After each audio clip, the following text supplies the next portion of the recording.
He's talked about Destiny a total of 5 times. 5. 4 of them have... Like, Hasan talked about me 5 times yesterday. What is this framing? It's actually unhinged.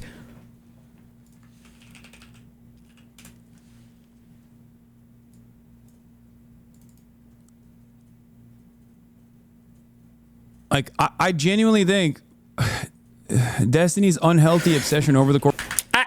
I need a break. Like, come on! About a month ago, the 6 million subscriber YouTube channel H3H3 Productions released a video called Content Nuke Hasan Piker. In this video, the host, YouTuber Ethan Klein, alleges that the political streamer Hasan Piker is an extremist that supports terrorism and terrorist groups. And over time, I started to learn that my co-host, he really likes terrorists. Promotes anti-Semitism and is radicalizing his viewers to do the same. He accuses Hasan of being a denialist and goes on to accuse him of prolonging what he calls the Israel-Palestine conflict with his radical views. This conflict will never end until people realize that Palestinian liberation and Israeli security are not mutually exclusive. You need both, and it can be done, but not while people like Hasan lie, propagandize, and incite hate. It's people like him, ironically, that prolong the conflict indefinitely. In this video, Ethan also criticizes Twitch, the platform that Hasan streams on, accusing the company of having a systemic problem of anti-Semitism. He cites the company's open support of Hasan, its sponsorship of a live event that Ethan claims was anti-Semitic. I feel like this is indefensible, blatant, obvious anti-Semitism, and this was greenlit by Twitch to appear on their main stage. And its alleged discrimination against Jews through a recent ban on new account signups from Israel. So I'm going to tip my hand a bit here and say at the outset that this video is quite possibly the worst video I've ever seen. It's plagued with factual errors, misrepresentations, contradictions, and overt pro-Israel Bush-era US State Department propaganda. For a more thorough breakdown of all of this video's problems, I'd recommend the YouTube channel Bad Empanada. He's gone point— Seriously? All of these disgusting fucks are simping for this even more disgusting, subhuman, degenerate, floor-crawling, snake-sniveling Bad Empanada? Really? Even this guy? Holy shit. Wait, that doesn't mean he's going to neglect any factual analysis in this hour-long fucking video, right? I was hoping we were going to at least get something here that we could talk about.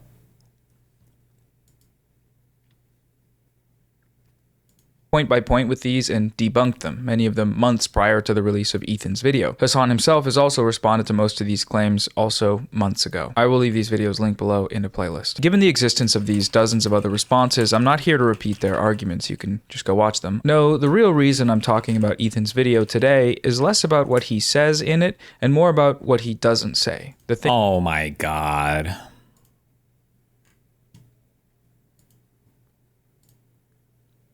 That's what we're doing, really?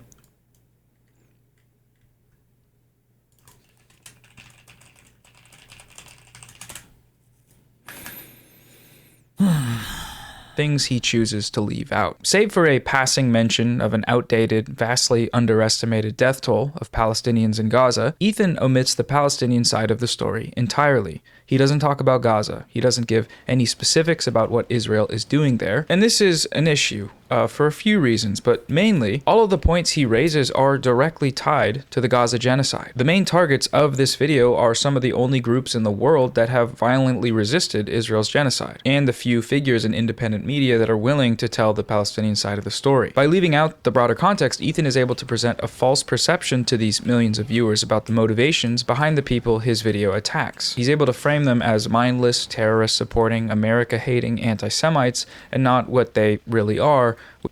I would have to rewatch that Ethan video because it's been a while, but I feel like the vast majority of Ethan's video was centered on criticizing Hasan and his actions, and then he talks about like the Houthis and Hamas, like the actual like terrorist actions. I don't know if if Ethan talks like at length about the actual conflict and the Palestinians. He might, but I guess the argument would be, especially for white people like this, you just assume that every Arab automatically supports whatever violent terrorism they can, I guess, because that's just the assumption, or I don't know. We'll see.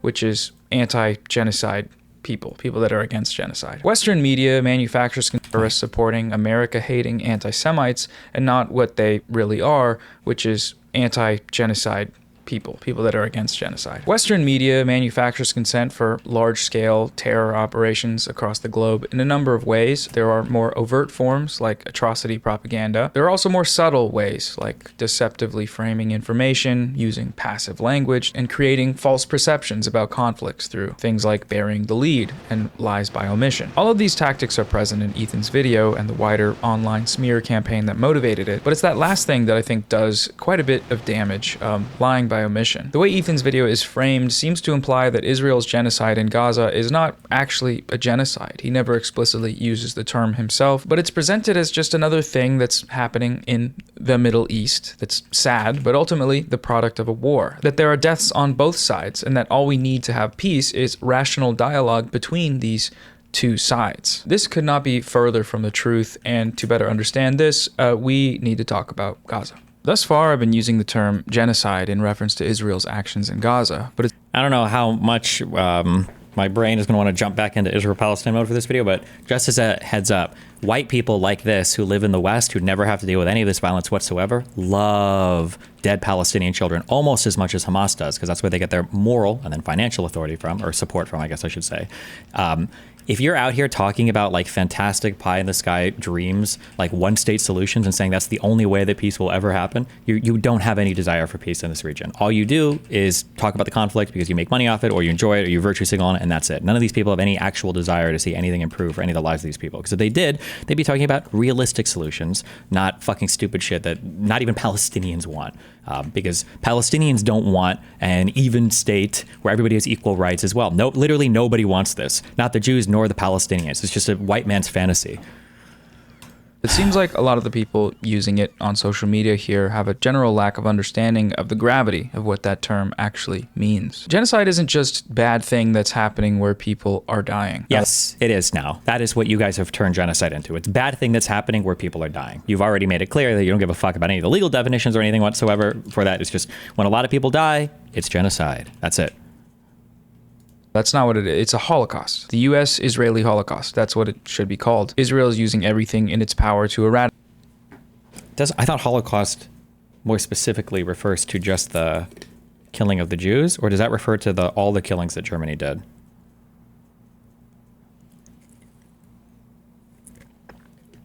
I know that like the Shoah or whatever, isn't that the Jewish fucking term? I don't know if it's Hebrew or what the fuck for, but...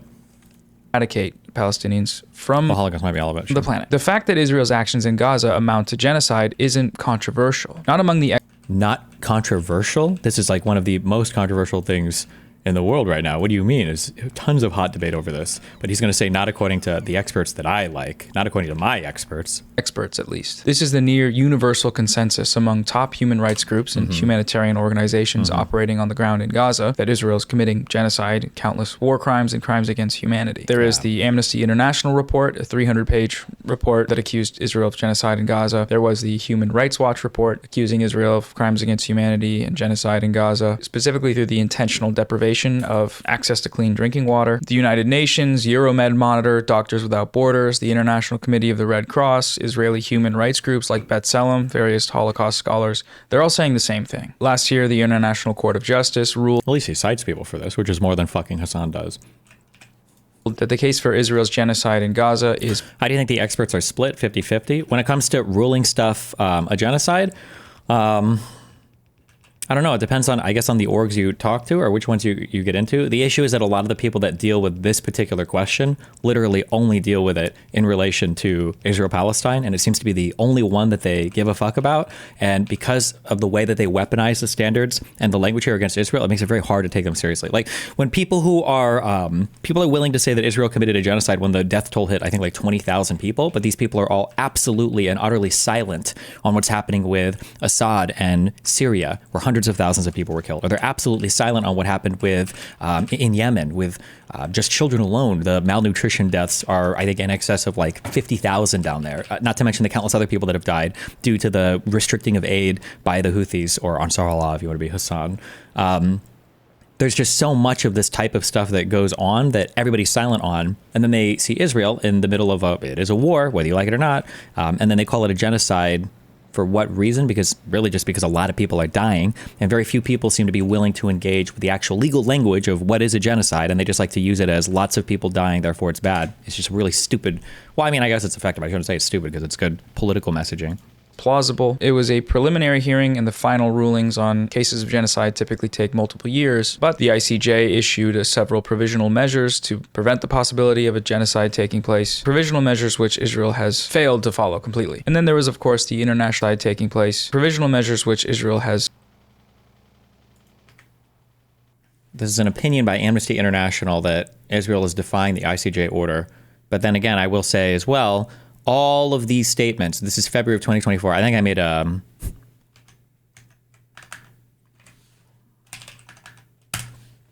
was this over the course of a month? Or it might have been a few months.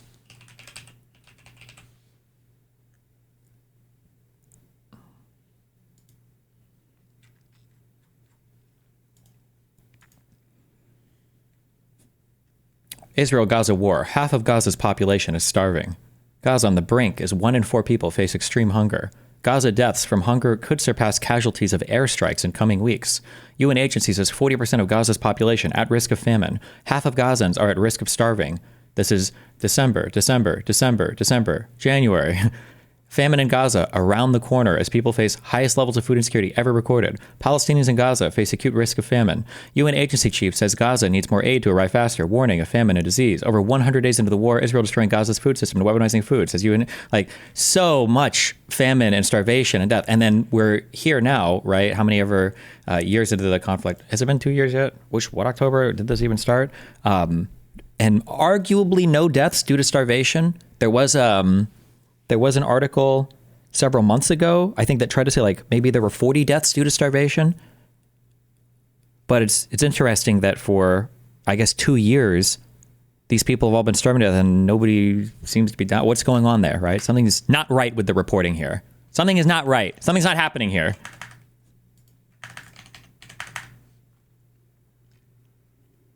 Failed to follow completely. And then there was, of course, the International Criminal Court, who issued arrest warrants for Israeli Prime Minister Benjamin Netanyahu and former Israeli Defense Minister Yoav Gallant, who are they going to mention that they also issued arrest warrants for the 3 Hamas leaders as well, or now wanted international war criminals. Towards the start of his video, Ethan mentions a death toll figure of 40,000 Palestinian people. Of course, if you compare the raw numbers, Gazans have lost a lot more than Israelis. 40,000 people have died, and neighborhoods have been completely flattened during this war. The figure he cites is wrong. It's just wrong. Credible estimates have placed the full scale of the slaughter in Gaza at over 65,000 deaths due to traumatic injury alone, with I'm pretty sure the 40,000 number that Ethan is citing is like death records recorded. I mean, this is literally saying it seems like they estimated. So this is a study that's trying to make a guess. It's not. So to say that he's just factually wrong, this is a different type of estimate or a different type of death figure. This might be more correct than Ethan's is, but I don't think it's correct to say that Ethan was just wrong and this is the actual number. But scale of the slaughter in Gaza at over 65,000 deaths due to traumatic injury alone, with further projections that include indirect deaths in the hundreds of thousands, potentially. Hundreds of thousands indirect deaths? Okay. Over 10%. I remember this meme.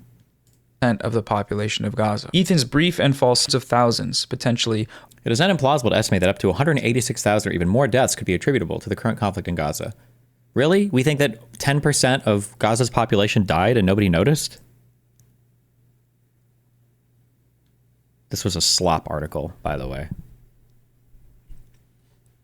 Over 10% of the population of Gaza. Ethan's brief and false.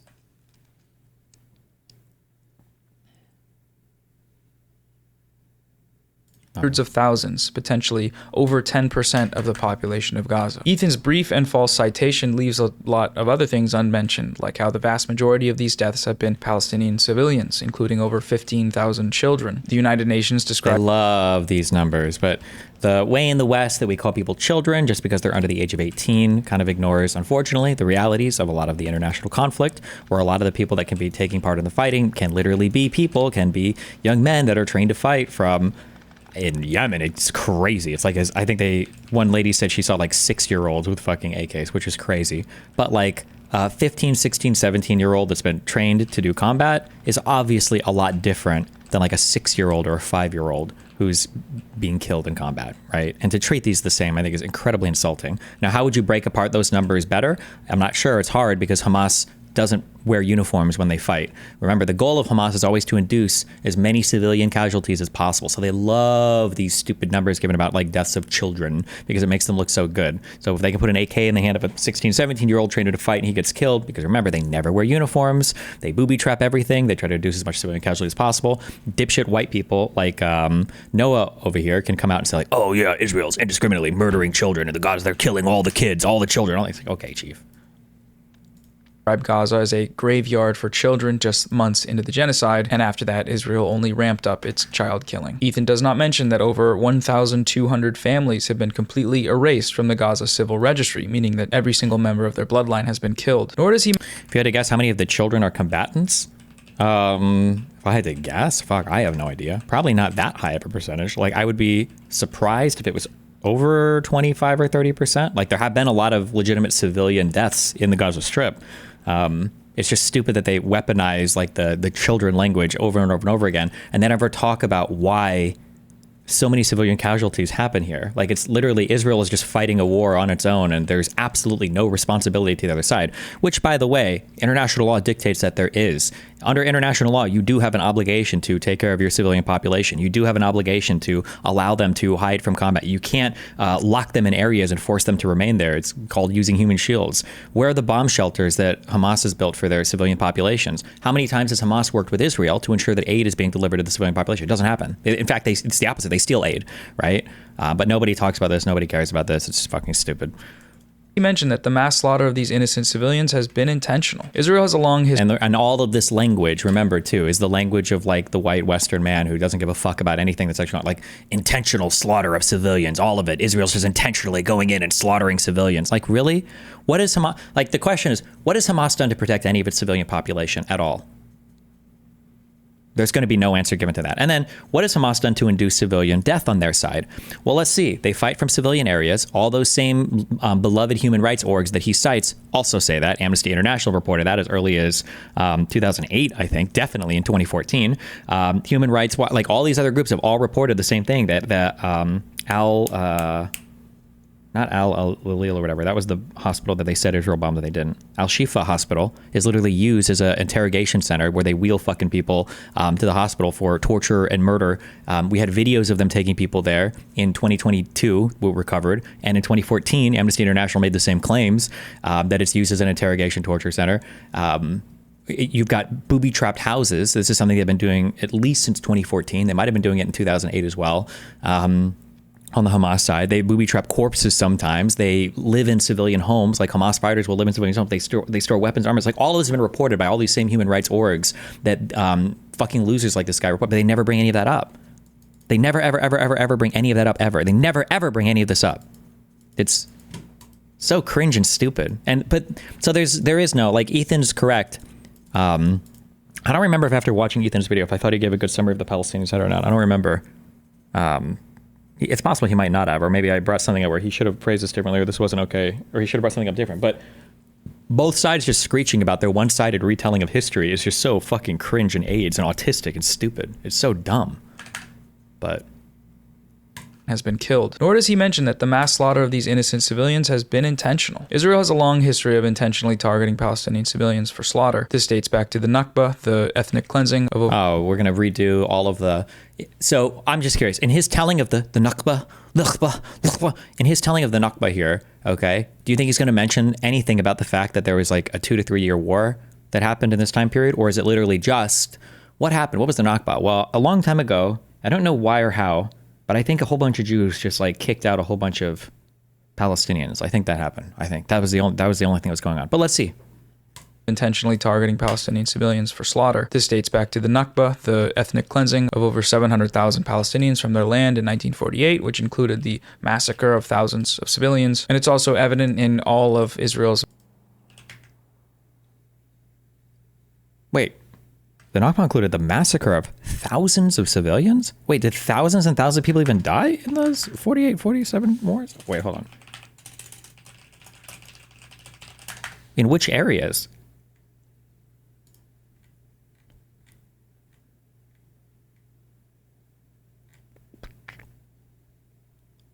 Okay, on the Israeli side, on the military thing, looking at the whole 48 war, a little over 6,000 soldiers killed. On the Arab side,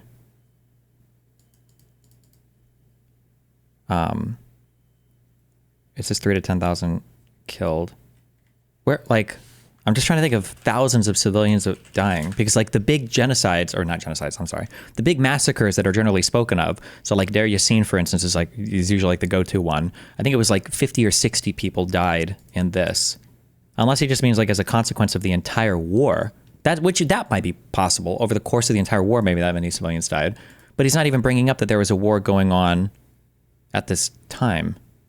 So it was literally just Israel running around killing civilians? Is that all that happened? Back to the Nakba, the ethnic cleansing of over 700,000 Palestinians from their land in 1948, which included the massacre of thousands of civilians. And it's also evident in all of Israel's many previous violent incursions into Gaza specifically. During Operation Cast Lead, starting in late 2008 to 2009, Israel slaughtered about 1,400. Well, he just didn't even bring up anything that happened in 48? Okay, that's good.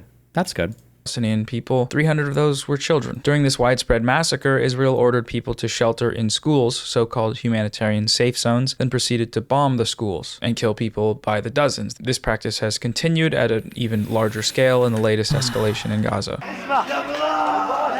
Firas, my brother Firas, he screams. The pain is overwhelming as corpses lie by his feet.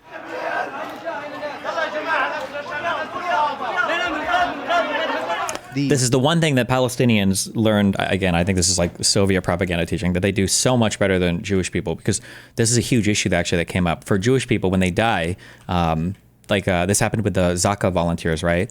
Jewish people just want to like get the corpses and bury them out of respect or some bullshit as much as possible. People who are fighting on the resistance freedom side in Palestine will literally hold a camera up and encourage their children to run up and die to Israeli soldiers so that they can photograph and show on video afterwards like the sad response from the family. It's actually unhinged behavior. It's very effective propaganda, but it's fucking crazy, in my opinion. These are the moments just after an Israeli strike on a school sheltering thousands of displaced Palestinians. During the 2018 border protests, or the Great March of Return, which were recognized by human rights organizations as being overwhelmingly peaceful, Israel fired on the peaceful crowds with sniper rifles, organizations as being overwhelmingly peaceful. Just as a quick thing, because people love to talk about the Great March of Return, the peaceful March of Return. First of all, you should ask them, where was the march to? The Great March of Return was supposed to be marching through the barricade back into Israel proper. That's where they were supposed to be marching to, okay? You can argue that some of the deaths here were unjustified, which I think is probably fair to say, for sure. But to characterize this as just it was a mostly wholly peaceful event. That's not true. Hamas had literally gotten in on this, I think, by day one.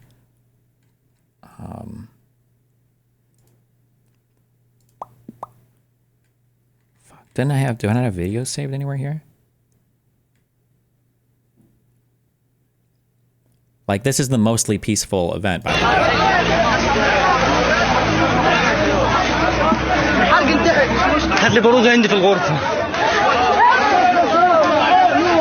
Also, hold on, just as a quick thing, because this is going to be me countering a whole bunch of retarded pro-Palestinian propaganda. The IDF have done bad things. There have been soldiers that have been doing bad things. And even absent bad things, there's been times where the IDF has moved with such speed and recklessness that it amounts to bad things. A good example of this is the bombing of those WCK trucks. I think 3 or 4 of them, like in a row, like boom, boom, boom. So I'm not here to say that the IDF operates perfectly, but the one-sided summaries of this conflict are actually so fucking retarded.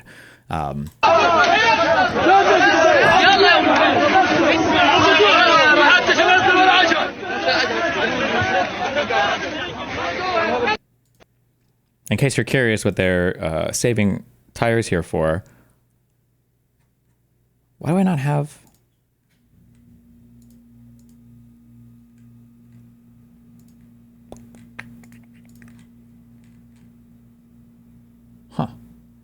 Well, I listed sources here, but I didn't actually use them in the thing.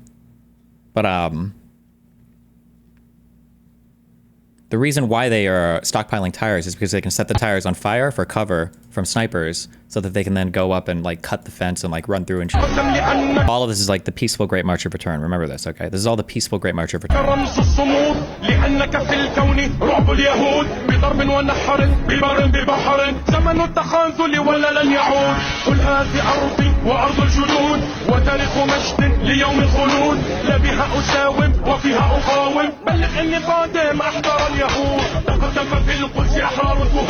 وتشكو إلى الله ثم الديان فهندس خطاك وسلسل عداك وجد بدماك قد آن الأوان في حق الرباط في كل مكان هم قرون القتال بطعن وتغاض مثال يا رعبا يزلزل في كل مجال طغيان الأعلى لا نخشى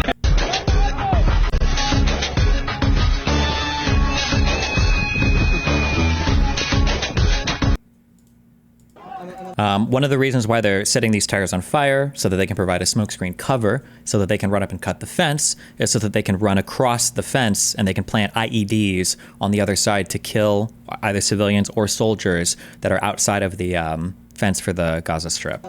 I think in this video, one of the IEDs that somebody in the crowd is carrying, I think blows up early on accident.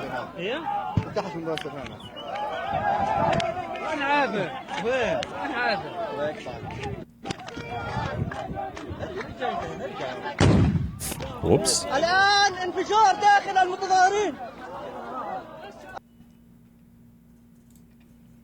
There's videos here during the peaceful Great March of Return. This is the peaceful Great March of Return. Okay. After they've set enough tires on fire, they've cut through the fence.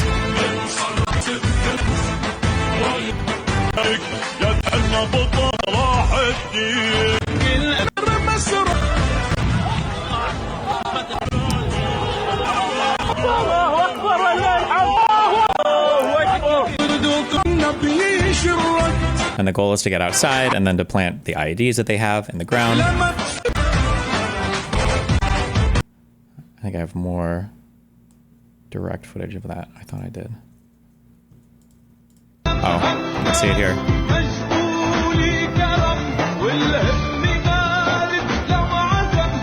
Sorry, hold on. I just want to remind you of what this is. Which were recognized by human rights organizations as being overwhelmingly peaceful. Israel fired on the which were during the 2018 border protests, or the Great March of Return, which were recognized by human rights organizations as being overwhelmingly peaceful. Israel fired on the peaceful crowds with sniper rifles, injuring thousands and killing hundreds. The UN reports concluded that Israeli snipers were intentionally targeting children, medics, pregnant women, and disabled people. Israeli snipers later publicly, gleefully.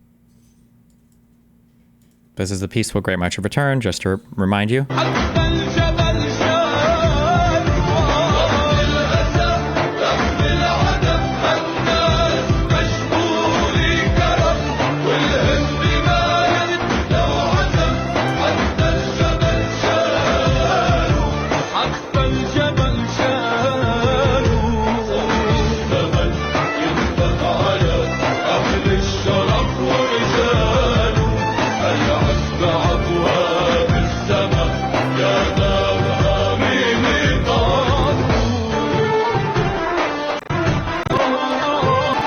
This is where they're getting over the fence to go and plant IEDs on the other side.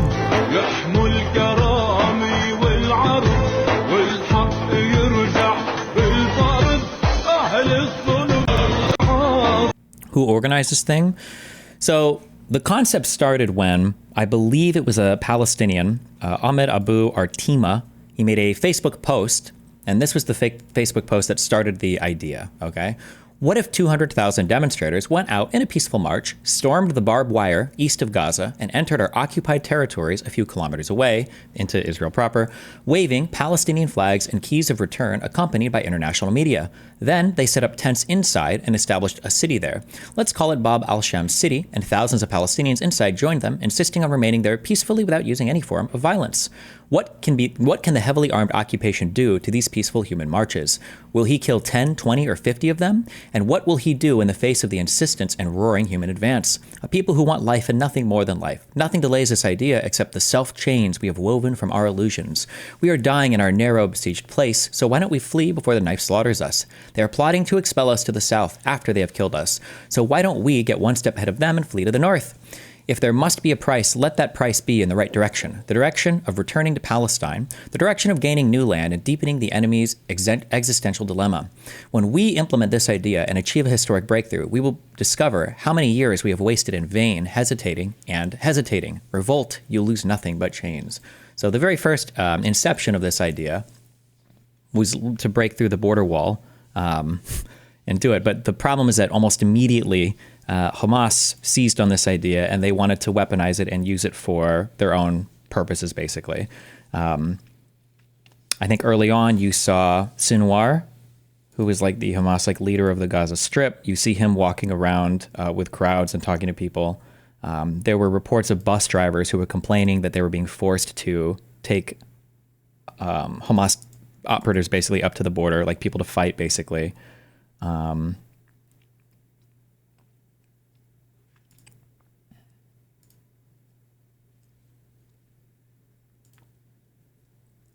They said they would imprison us. This is how Hamas threatens the protesters' drivers. As part of the March of Return campaign, the terrorist organization is forcing bus company owners to lead protesters to the fence. That means threats, arrests, and setting Hamas drivers to take over the buses. Coordinator of government activities in the territories. Hamas is carrying out terror against its own people, and then they have recordings of this. Usually when the evidence is too much, though, people will just say, oh, no, they're lying, or it's faked or whatever, but I mean...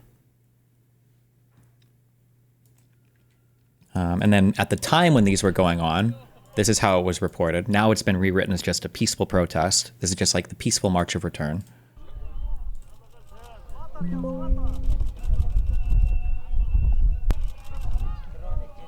When you're wondering, how are children dying? Why would Destiny say kids are dying? That's so unhinged. Because they want children to die. Look at these children. Look at some of these people look like they're fucking 12 or younger. They're just kids, but they have them up front. They'll have them with slings. They'll have them throwing rocks with their hands. They'll have them setting tires on fire. It's all intentional and it's all part of it.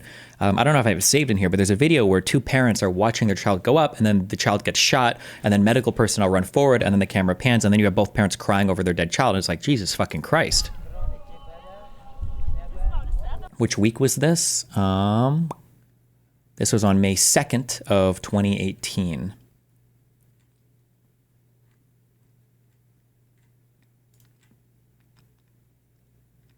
So I believe this was right after it started, basically.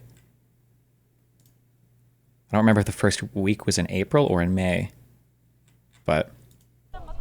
yeah, so because some people who might know a little bit more and they know they have to sweep for this might say that, oh no, it got violent towards the end. That was only after Israel was unhinged. But no, it was violent right from the very beginning, from the first one. Look at these kids.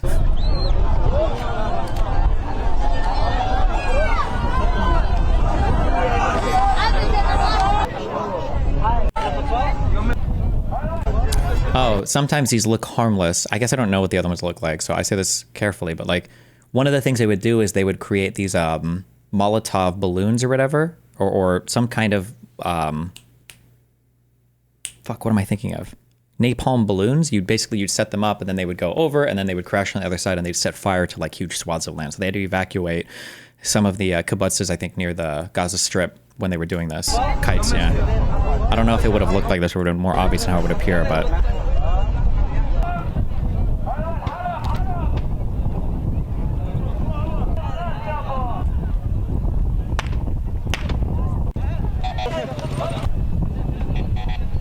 You can also, and now I start to sound more unhinged, but whatever, I don't give a fuck. If you know, you know. When you look at people, if you go to Ukraine or if you look at protests during Euromaidan in Ukraine especially, right? You can see what a scared people look like who are oh shit, we're going to get fucking shot and killed. We're going to get murdered. The other side is crazy, right? This is not that. You have a bunch of people that are kind of celebrating behind, they've got food, some people bring football, and they kick it around and they play. And then other people will go up to the fence to do operations. This doesn't look like a group of people. They like to try to say oh, Israel's indiscriminately shooting into the crowd. But all these people are relatively chill. They've got medical personnel on standby here, right? They've got their stretchers and everything else. It's okay, yeah, let's do it. And then everyone else, and look, they've got their people in their pressed uniforms right here, ready to record all of it. We got all of it right on camera. We got it. Let's go.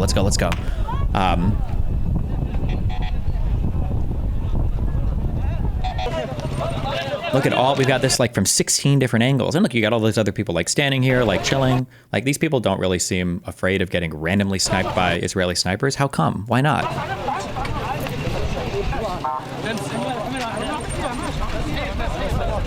Like, how many oppressed, destroyed peoples literally have ambulance, like full medical personnel and media on standby as everyone else kind of like stands around and watches while they're being genocided by it's like the craziest genocide ever. Like, look, they've got like 7 ambulances here. Like, what the fuck?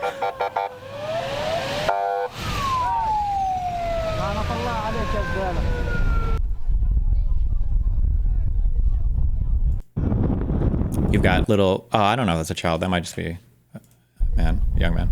But you've got them with slings here.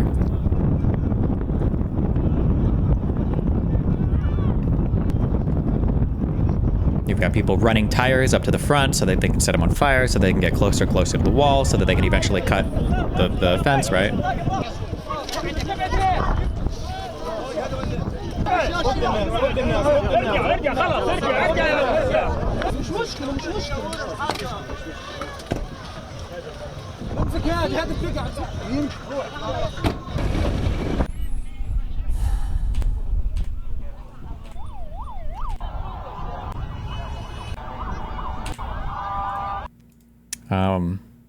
Yeah. I mean, I could go on, but it's just like,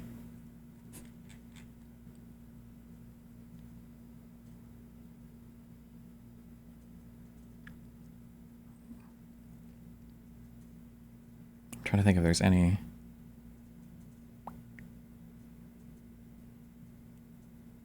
No, that's good enough. But yeah, it's, again, not to say that Israel's not perfect. That's absolutely true. And there are super condemnable activities that happen on the IDF side. Even if they're not intentional, they're really fucking horrible. The WCK bombing is a really good example of that.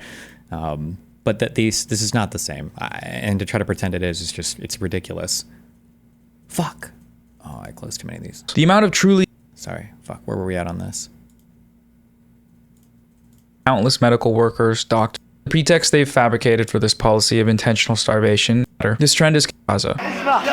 The heart. Healthcare workers, pregnant women. During the 2018 border protests or the... Oh, that's where we're at. But anyway, just that's what you're getting when you have people like this who are like, oh, the 2018 border protest, that was mostly peaceful. And they show you one picture like this. Bro, fucking rope. It's disgusting.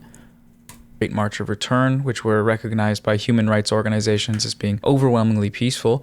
Overwhelmingly peaceful. Israel fired on the peaceful crowds with sniper rifles. Fired on the peaceful crowds. What's your impression watching this video? It must have just been crowds of people just standing there, I guess, and their snipers just shooting them for fun, I guess, huh? Injuring thousands and killing hundreds. The UN reports concluded that Israeli snipers were intentionally targeting children, medics, pregnant women, and disabled people. Israeli snipers later publicly, gleefully recounted their experiences of hunting Palestinians for sport, bragging about the number of kneecaps they could shatter. This trend has continued in Israel's latest escalation since October 7th. To an extreme degree. IDF snipers are intentionally targeting children for execution by shooting them in the skull and in the heart. Healthcare workers have testified to seeing Israeli drones hovering outside of hospitals.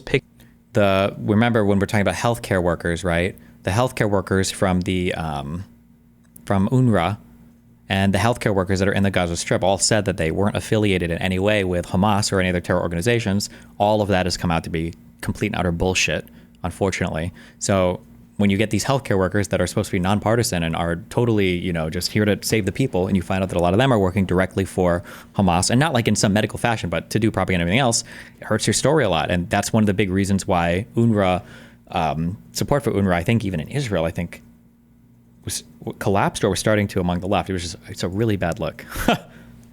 Picking off children, that's where they're shooting them and injuring them and then circling back to execute them. What I think I found particularly disturbing was that a bomb would drop maybe on a crowded, tented area, and then the drones would come down. Do human rights orgs really claim that this was a peaceful event? If so, why?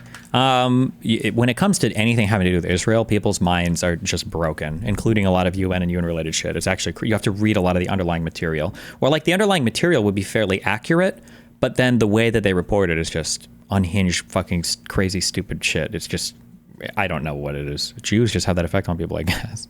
Maybe on a crowded, tented area, and then the drones would come down and... Please take your time. It's like, this is, whatever. We're incredibly grateful. So the drones would come down and pick off civilians, children. And we had description after description. This is not, an occasional thing. This was day after day after day, operating on children who would say, I was lying on the ground after a bomb had dropped, and this quadcopter came down and hovered over me and shot me. And that's clearly a deliberate act, and it was a persistent act, persistent targeting of civilians day after day. We had 1 or 2 mass casualty incidents every day, and that meant 10 to 20 dead, 20 to 40 seriously injured. Just hunting Palestinian children for sport. That summary, that's what it was. It was hunting Palestinian children for sport. That's the only side we're going to give of this? Seriously?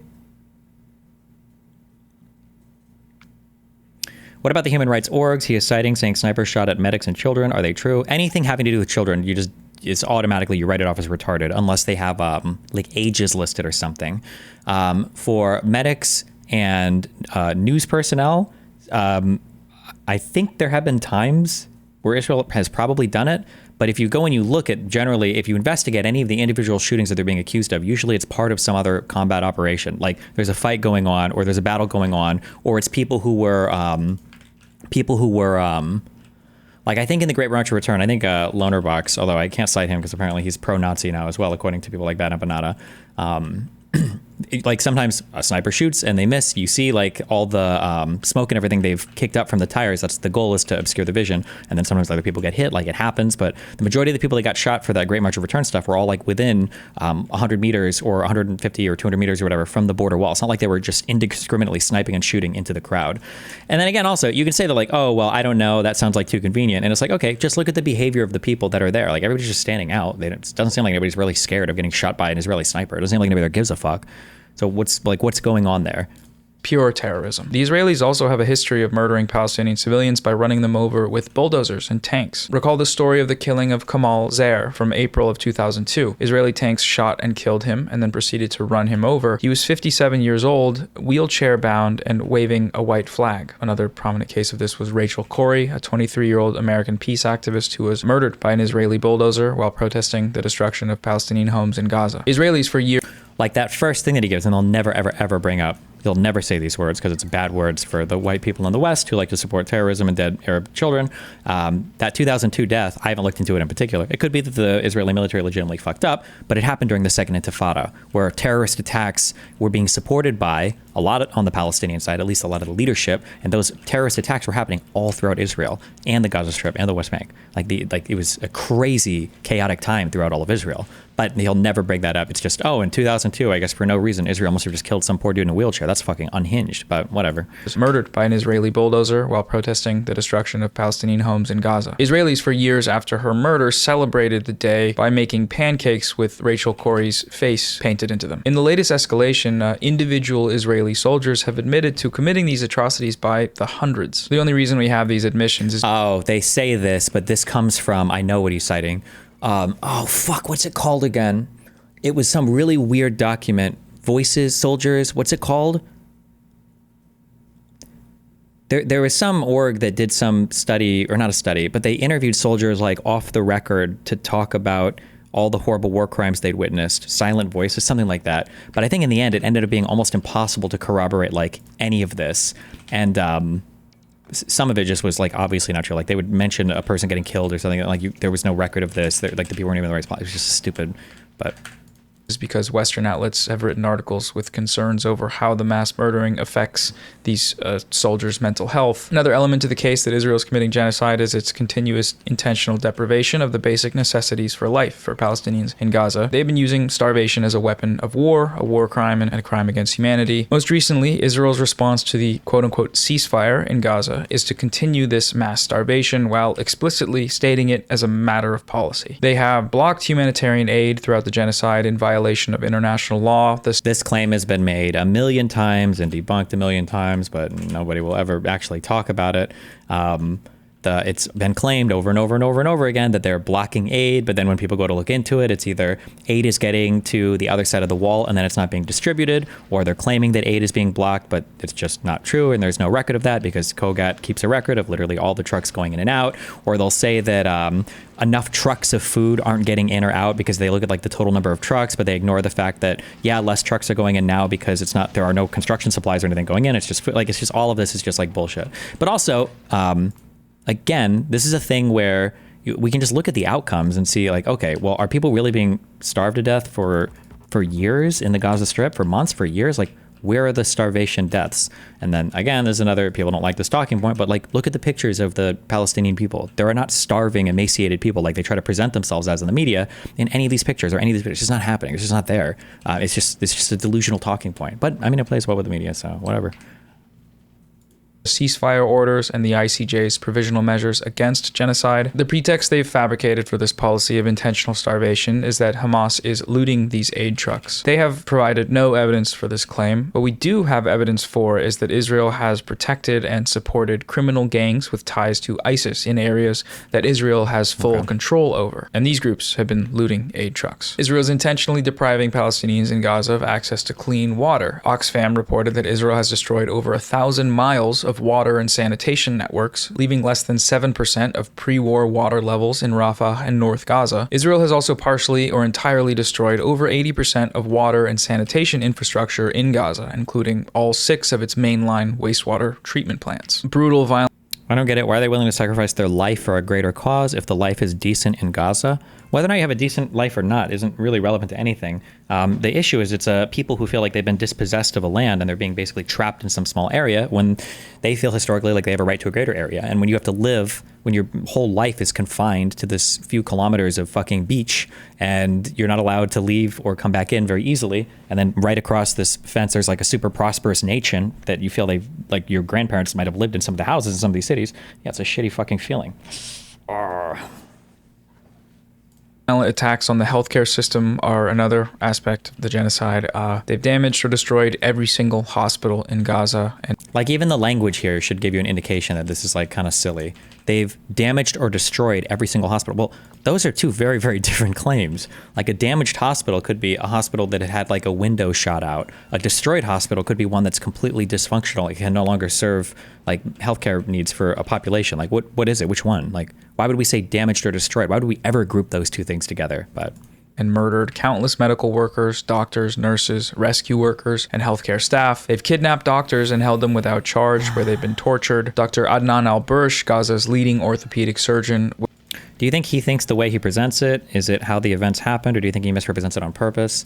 No, I think a lot of these people legitimately do think this way. But keep in mind that, like, what I'm saying is, if you've ever heard anybody talk about this before ever, what I'm saying is probably, well, at least on the Palestinian side, I'm giving you a totally different take that's like worlds apart from anything that's being presented by him and people at the UN and other people who are supposedly scholars, you know, in this area. So, I mean, like, I think he legitimately probably believes it. It's just unfortunate that for whatever reason, Jews just mindfuck humans and make them unable to consider anything that's happening with a reasonable mind. But was kidnapped by Israeli soldiers, brought to an Israeli prison, and then reportedly raped to death. The latest UN reports have concluded that over 90% of the buildings in Gaza have been severely damaged or completely destroyed. If you watch any of the footage coming out of Gaza, this is made quite clear. Israel's destruction includes every single school, hospital, mosque, cultural center, church, residential areas. Everything has been bombed. It's estimated that it will take a minimum of 15 years to remove the debris and unexploded ordinances from the Gaza Strip.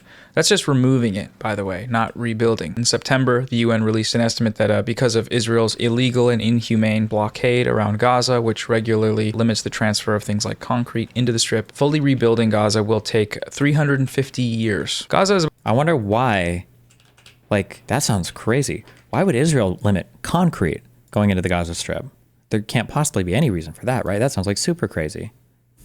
But about 25 miles long and 5 miles wide. It is one of the most densely populated areas on Earth. It is in this area that Israel has dropped equivalent to that of multiple nuclear weapons. Israel has done this with full knowledge that over half the population of Gaza are children. They love this talking point too. Half of them are children. Gaza is children. So no, this isn't just a case where 40,000 people died.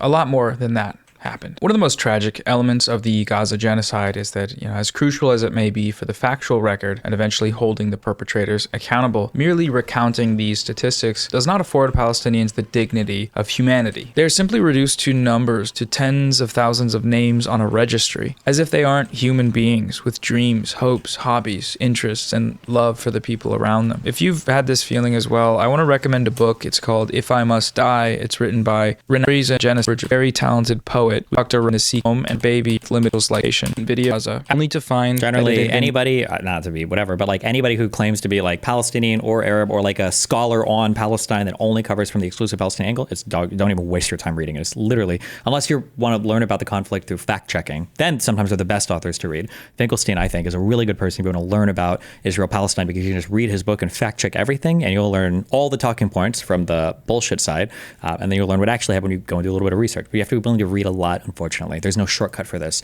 because you can't just go by even articles. Sometimes you have to read the underlying material that's being quoted, which is a lot. It's a slugfest. Looted, vandalized, and destroyed by the occupation forces. Support his campaign if you can. I will leave these stating targeted with his members of to communicate his family slaughtered by Israel over the course of their lives. What these numbers also fail to communicate is the weight and depth the effects of this crime has had and will continue to have for generations. To speak only of the children of Gaza, they will forever hold the wounds and trauma caused by Israel's genocide in their minds and hearts. It was reported that when asked, over half of the children in Gaza expressed a desire to die. Many of them already held such wounds, though, of course. But in terms of sheer scale and intensity, what we're seeing now is incomprehensible except to those experiencing it. Throughout these 17 months of genocide, the international community has left the people of Gaza to languish and die. If there's anything we've learned about Israel in the past 100 years, it's that there is no crime they can commit that won't go unpunished, up to and including genocide. In the latest escalation, again, the world has watched this happen, and I mean, I don't know what else you're expecting. The ICC issued arrest warrants. I mean, what are people supposed to go to war with Israel, or? I guess, I mean, that's probably what it is. Nothing. And some have. Also, again, how funny is it that these guys didn't support regime change when it came to Saddam Hussein? They won't support regime change when it comes to it's not Soleimani. Fuck the fucking the Ayatollah in Iran. They didn't support the assassination of Soleiman. They wouldn't have supported regime change of Bashar al-Assad. They don't support the removal of Hezbollah from southern Lebanon. They don't support regime change when the Muslim Brotherhood was ruling Egypt. They don't support regime change of the Houthis in Yemen. None of those, okay, of which any individual one of those conflicts or peoples involved in those conflicts amounts to 10 times more than the deaths that have happened in this recent war in Israel, Gaza, right? None of those people, they advocate for regime change. But Israel, we need to go to war with that country. We got to kick that government out. Like, it's just, okay.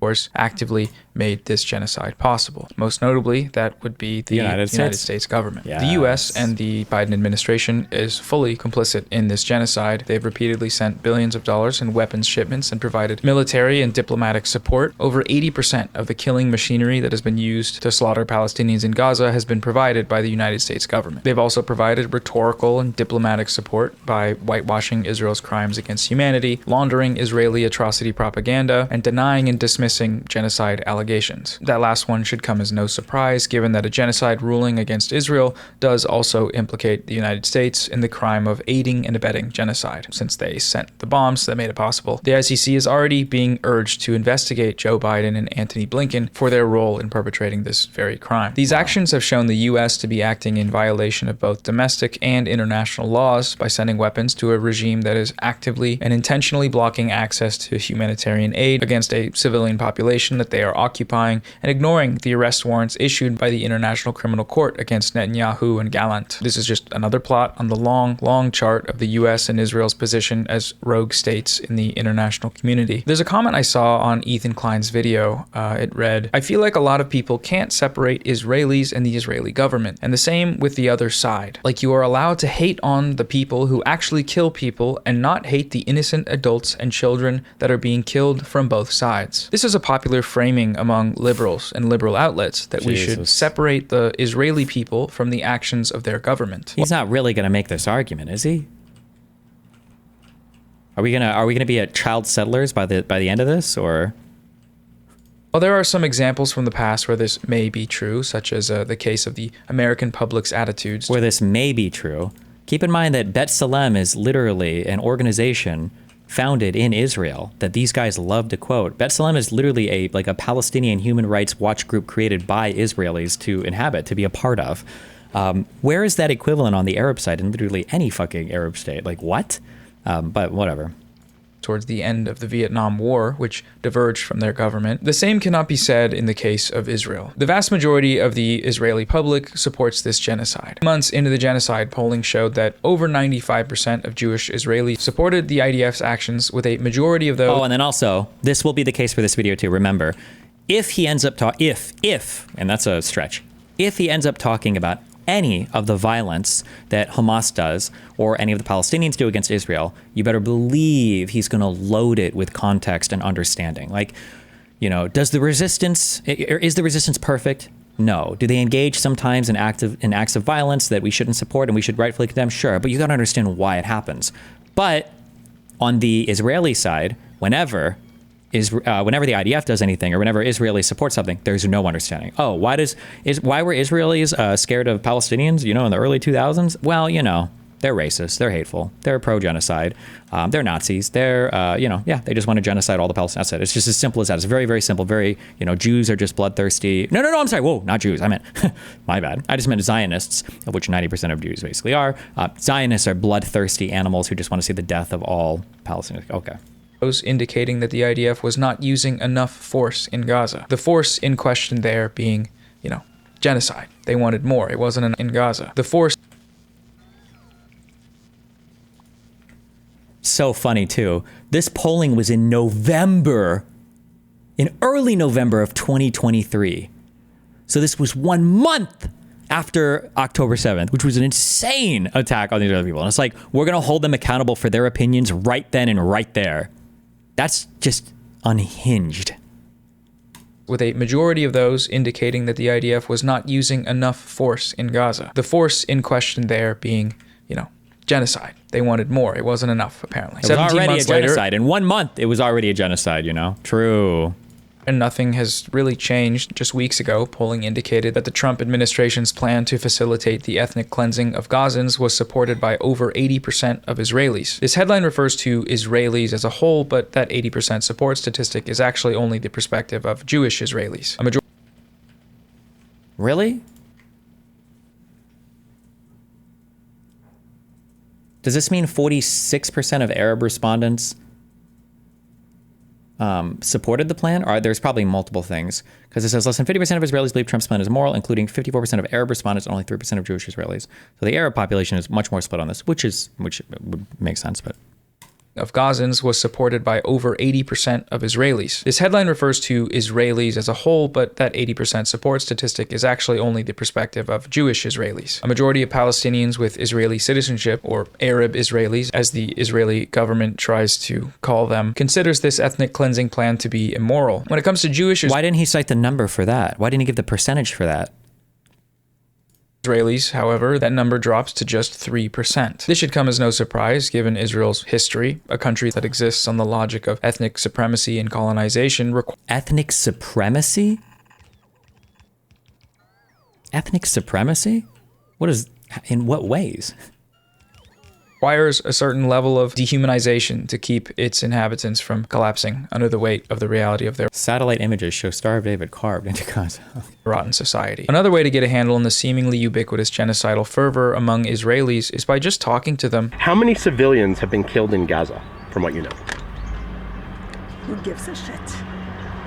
Okay, but don't you feel like, for example, children?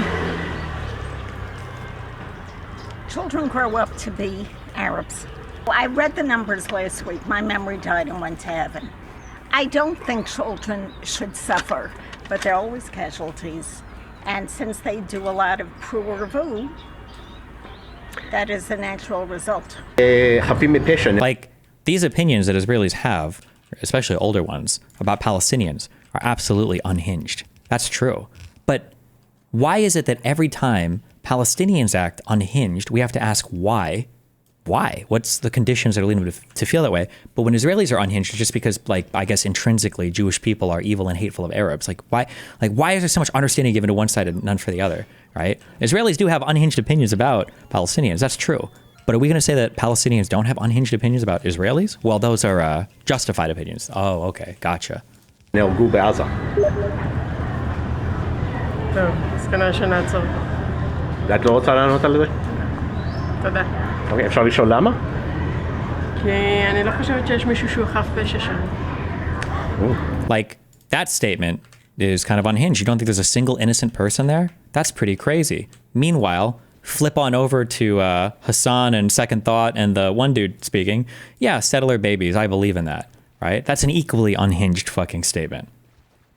But again, only one side gets blamed on this, so. אבל ילדים אבל, נגיד. הילדים מסכנים, אין ספק, אבל הם לא יגדלו להיות ילדים חפים מפשע, לצערי. Most of the kids there that are getting killed, I never support. Wait, hold on.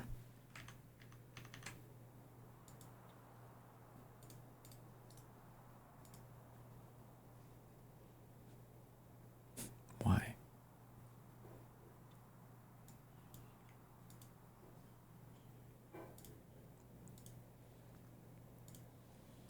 Little children dying, you know? I never want it. But most of them will grow up not only supporting Hamas. Also, yeah, this is coming from, this is the guy we traveled with, day one, right?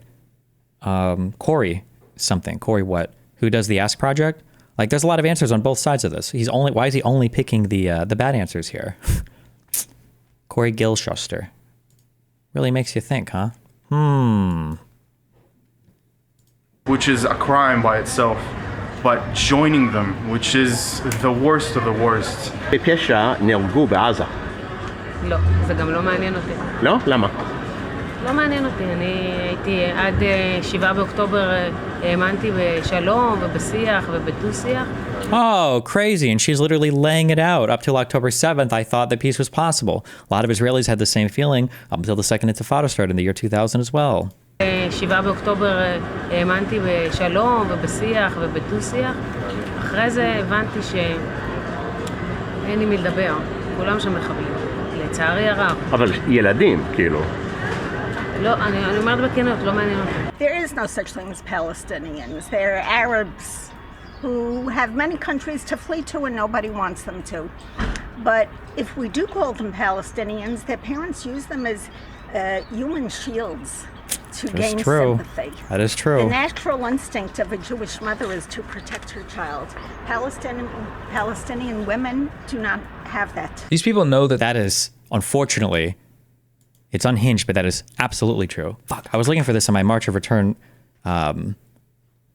document. There's a video where there's a kid that's slinging rocks, and I think his parents are standing right behind him. And then he gets shot, and then the camera's turned, you get the parents crying when the ambulance comes. Fuck, which one of these? Exploding, green fence cutters. Oh, this was Sinwar. Fuck. You can see him in here, hanging out and chatting with the... Wait, there he is. It's this guy, right, with the facial hair? No, it's this guy.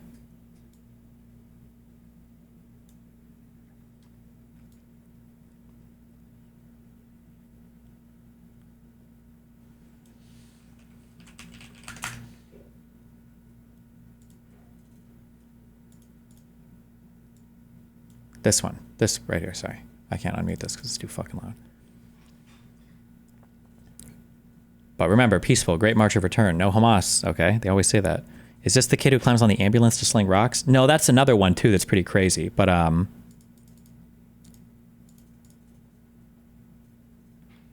mean, this one is crazy too, but like this is some insane unhinged shit. Like this kind of stuff is unhinged. Like, you got a guy on an ambulance, or not on an ambulance, I'm sorry. So you have an ambulance right here in frame, right? With a medical guy who I think was literally recording. I think this is a medical personnel. Is literally recording. You got another camera back here for a second recording. You got a kid up here now who's slinging rocks at soldiers. Then he gets shot. Then after he gets shot, we got the, okay, no, this is just a quote-unquote press guy, sorry. These are two press people. So we've got like he's set up to get shot, right? You understand this is exactly what's happening. He's set up here to get shot. That's the whole point. That's why you've got at least 3 cameras recording. You've got medical personnel on standby. And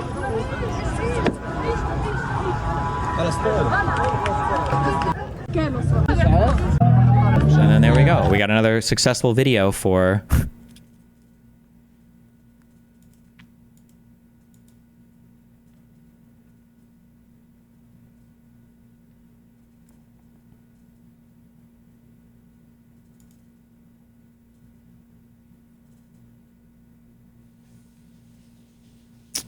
How do I not have this video?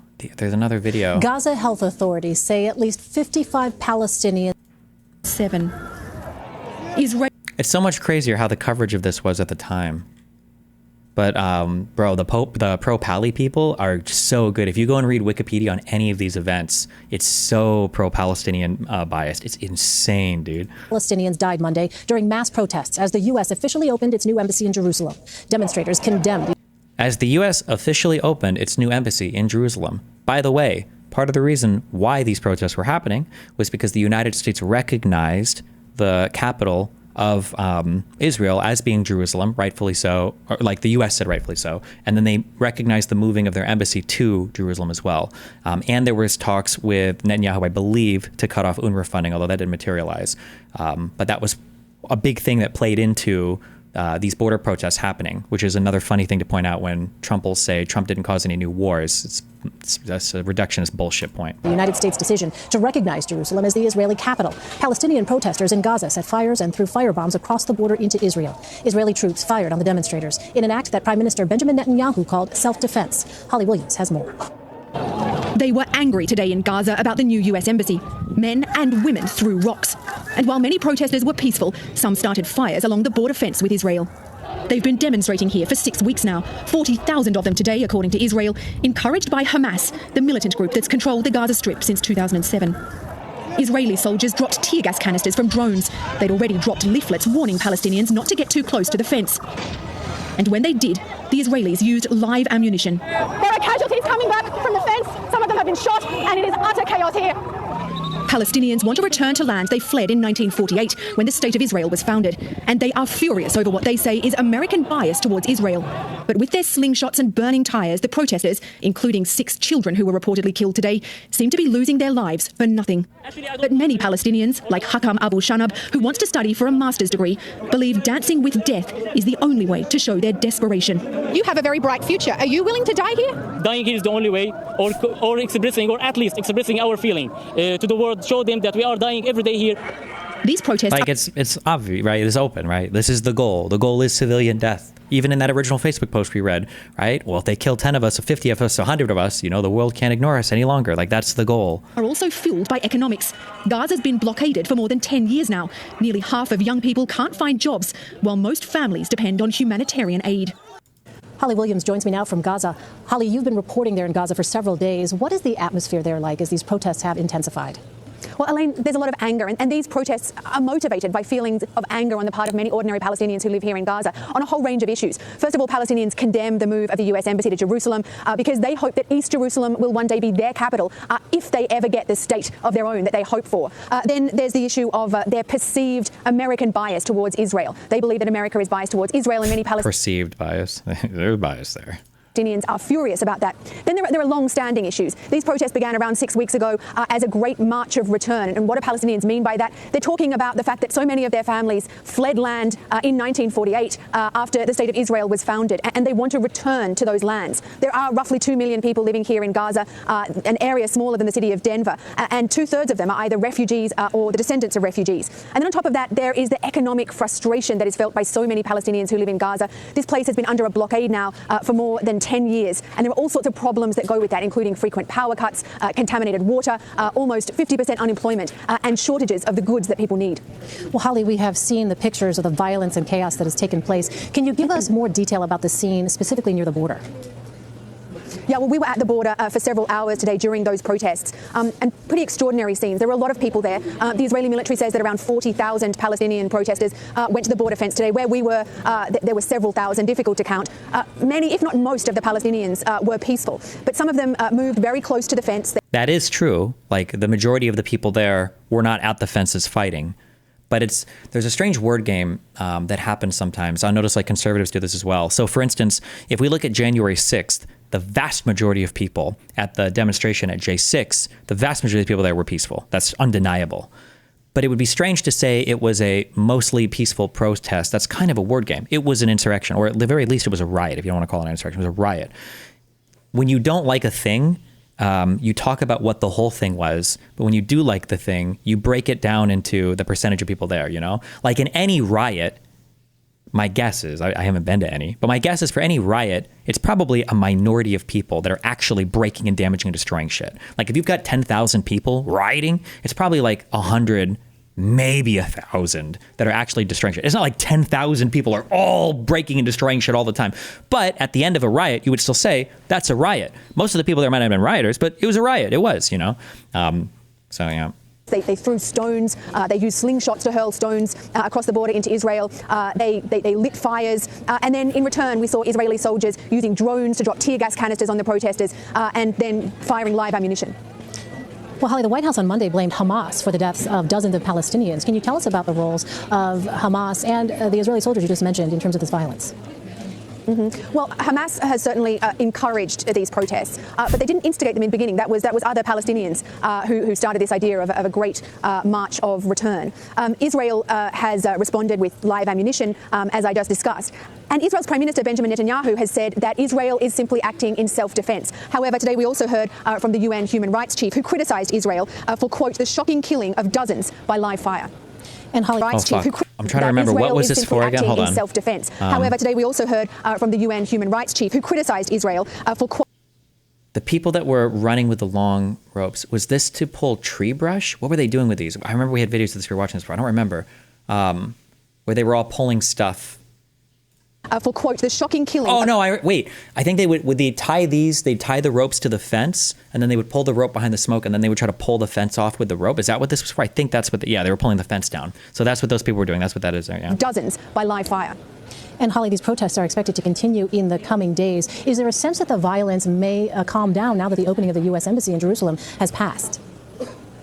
Well, Elaine, these protests were due to culminate tomorrow, which Palestinians call their day of catastrophe. It's the 70th anniversary of their day of catastrophe following the founding of the State of Israel. But we are hearing some speculation tonight that tomorrow's protest, which many thought would be the biggest protest so far, might be cancelled because Palestinian leaders in Hamas here in Gaza are concerned by the loss of life so far. But so far... Like people, and please don't, bro, we can go find some Israeli Zionists that I've debated, because Israeli Zionists are fucking crazy too. So don't get me wrong, but like, even when people talk about like people in wheelchairs getting shot, okay? Like, you can't tell me there's a reason to shoot a guy in a wheelchair, right?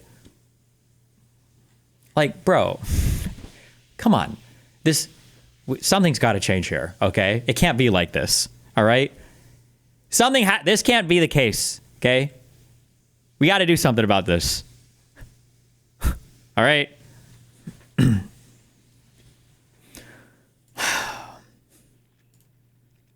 Anyway, sorry.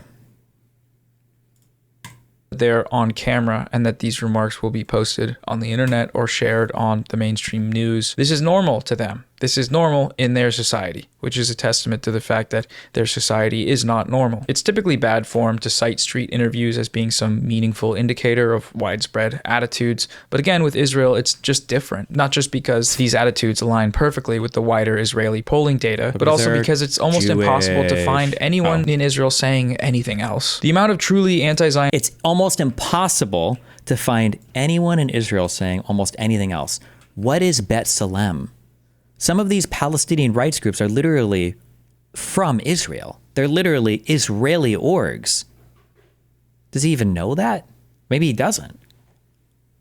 Zionist Israelis living in Israel numbers in the hundreds. This figure is according to anti-Zionist Israelis themselves. They are alone. Everyone around us are completely genocidal maniacs. Everyone around you. And I don't mean it metaphorically. It's not metaphorically. It's literally everybody. It will be your family. It will be your teachers. It will be your colleagues. Everyone around you.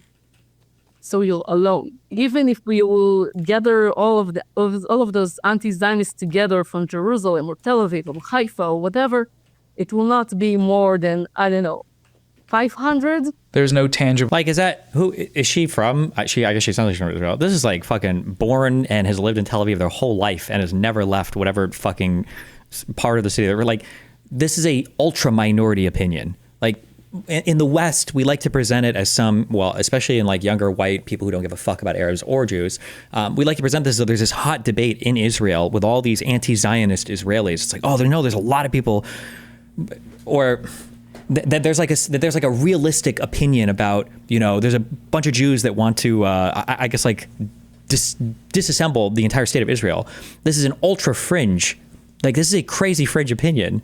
Although I guess actually now he says that a lot of these people don't exist. But like when you present these people, these are not like rational thinking people. These are just crazy activist people. There is no abolition of the state of Israel. You're going to just ship out 7 million Israeli Jews from the country and have them go live, what, in the United States? Like, what, in Montana? It's just... Alone. Even if we will gather all of those anti-Zionists together from Jerusalem or Tel Aviv or Haifa or whatever, it will not be more than, I don't know, 500? There's no tangible internal opposition within the country. The Israeli left is a myth. This is reflected once more in the openly genocidal sentiment we see on social media. Why don't you call out Hassan to debate on Israel-Palestine? He recently said that he is not against debating Zionists like you should be on the topic. Well, I would always debate. He knows that. He'll never debate me on this topic. Hassan doesn't know anything about Israel-Palestine. He just has headlines. But very few people that actually argue this issue even do. So... From IDF terrorists who have been willingly, gleefully, posting their own war crimes on the internet for everyone to see for a year and a half. They go into the homes of Palestinians and they're often... By the way, this is fucking retarded. And if you're an Israeli soldier and you do shit like this, you are fucking retarded. So congratulations for fucking up the PR for your whole country. Staying there, and they just smash them up, and they film themselves smashing them up. They also delight in going through women's underwear drawers, and this is a sort of recurring obsession. You have to see Israeli soldier video. Recurring obsession. It's young men doing retarded young men things, which they shouldn't be. That's not an excuse. It's stupid. And they should be punished appropriately for it. And they make their whole country and their whole people look fucking retarded for it. It's incredibly fucking stupid. But these same people that are pointing to like the Israelis wearing the underwear will like deny the fact that there were like mass rapes on October 7th. But, you know, okay. Which is also an opinion that the UN holds, by the way, but we only selectively cite the UN here based. In the context of the broader output of Israeli society. If you gave me a button to just erase Gaza, every single living being in Gaza would no longer be living tomorrow, I would press it in a second. I would press it right now. Who is this guy? Wait, I don't see it. YouTube. Two nice Jewish boys. I don't even know what political party or opinion he comes from, but okay. Every single living being in Gaza would no longer be living tomorrow. I would press it in a second. I would press it right now. Give me that button. I'd press it right now. There you go. And I think most Israelis would. There's an Israeli song called This Was My Home. And what they would do is dress up as caricatures of obviously what they perceive Palestinians to be, being sung mockingly to people who no longer have homes. We're not looking at some sort of obscure subculture within.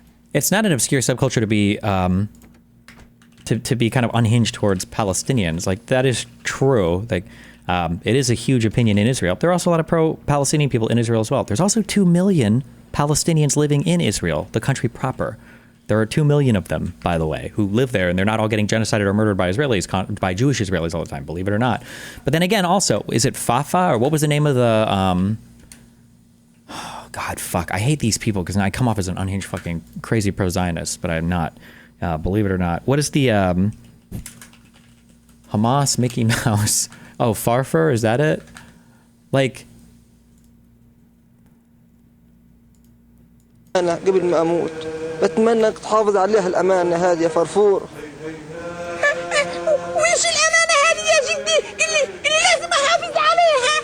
منا أهل الأرض أيام 48. Are we going to pretend this is only one side doing this? أنا ورثتها من آبائي وأجدادي، بتمنى إنك تحافظ عليها. هذه الأرض أرض جميلة كلها مزروعة بالورد بالشجر الزيتون والنخل، بتمنى إنك تحافظ عليها يا فرفور. وإيش اسم هذه الأرض يا جدي؟ هذه الأرض اسمها تل الربيع، أما لقيت يا خسارة اليهود سموها تل أبيب بعد ما احتلوها واخذوها يا جدي. هذه الأمانة بتمنى إنك تحافظ عليها يا فرفور، وهذا المفتاح بيكون معك لما ترجع البلاد. لما ترجع البلاد بتفتح فيه يا فرفور. أنا يا فرفور. هذا يا جدي المفتاح. هذا المفتاح. هذا المفتاح. هذه كمان وراق تثبت كمان الأرض إلنا يا فرفور. هذه أمانة معك يا فرفور. طيب هذه بتاعك. احكي لي شو بدك؟ أمانة فرفور إنه سيدك أعطاك مفاتيح الأرض والوراق. مين قال لك هذا الكلام؟ أنت ما إلك مين قال فرفور، لكن المطلوب فرفور. طيب وإيش المطلوب هذاك مني؟ المطلوب فرفور إنه تعطينا أوراق الأرض. أوراق الأرض اللي جدي اعطاني إياهم أمانة عشان أحافظ عليهم. مين جايب الأوراق؟ فرفور. نعم مين جايب لك الأوراق؟ بدك تجيب أوراق فرفور. بدك تجيب أوراق فرفور. خلاص خلاص هذيك الأوراق. بدك تجيبه يعني بدك تجيبه فرفور. مين جايبه لناس مجرمين؟ لناس أندال لناس إرهابية. إحنا أندال إحنا إرهابية فرفور. خذ خذ خذ خذ خذ خذ خذ خذ خذ جيب لي أوراق لك فرفور. نعم أحبابنا الأطفال، لقد فقدنا أعز صديق لنا، فرفور. لقد استشهد فرفور وهو يدافع عن أرضه، يدافع عن أرض آبائه وأجداده. استشهد على أيدي المجرمين القتلة، قتلت الأطفال الأبرياء، وقتلت إيمان حجة، قتلت محمد الدرة وغيرهم الكثير. So again, not saying that Israelis aren't unhinged. They are, okay? But everybody here is unhinged. These motherfuckers fight each other for a long time, okay? It's so stupid to present this as a one-sided thing. Jesus Christ. Israeli society. This is mainstream Israeli society. People have been keeping tabs on this. There are a number of archives documenting the names and crimes of these Israeli terrorists. One of the most thorough of these databases was created by a historian, Lee Mordecai. It's called Bearing Witness to the Israel-Gaza War. It is presently over 120 pages long with extremely detailed footnotes. There's that one tweet that's like, hitting translate from Hebrew on Twitter is like discovering a lost page from Mein Kampf. This holds up pretty well. Here, let's try it on this tweet.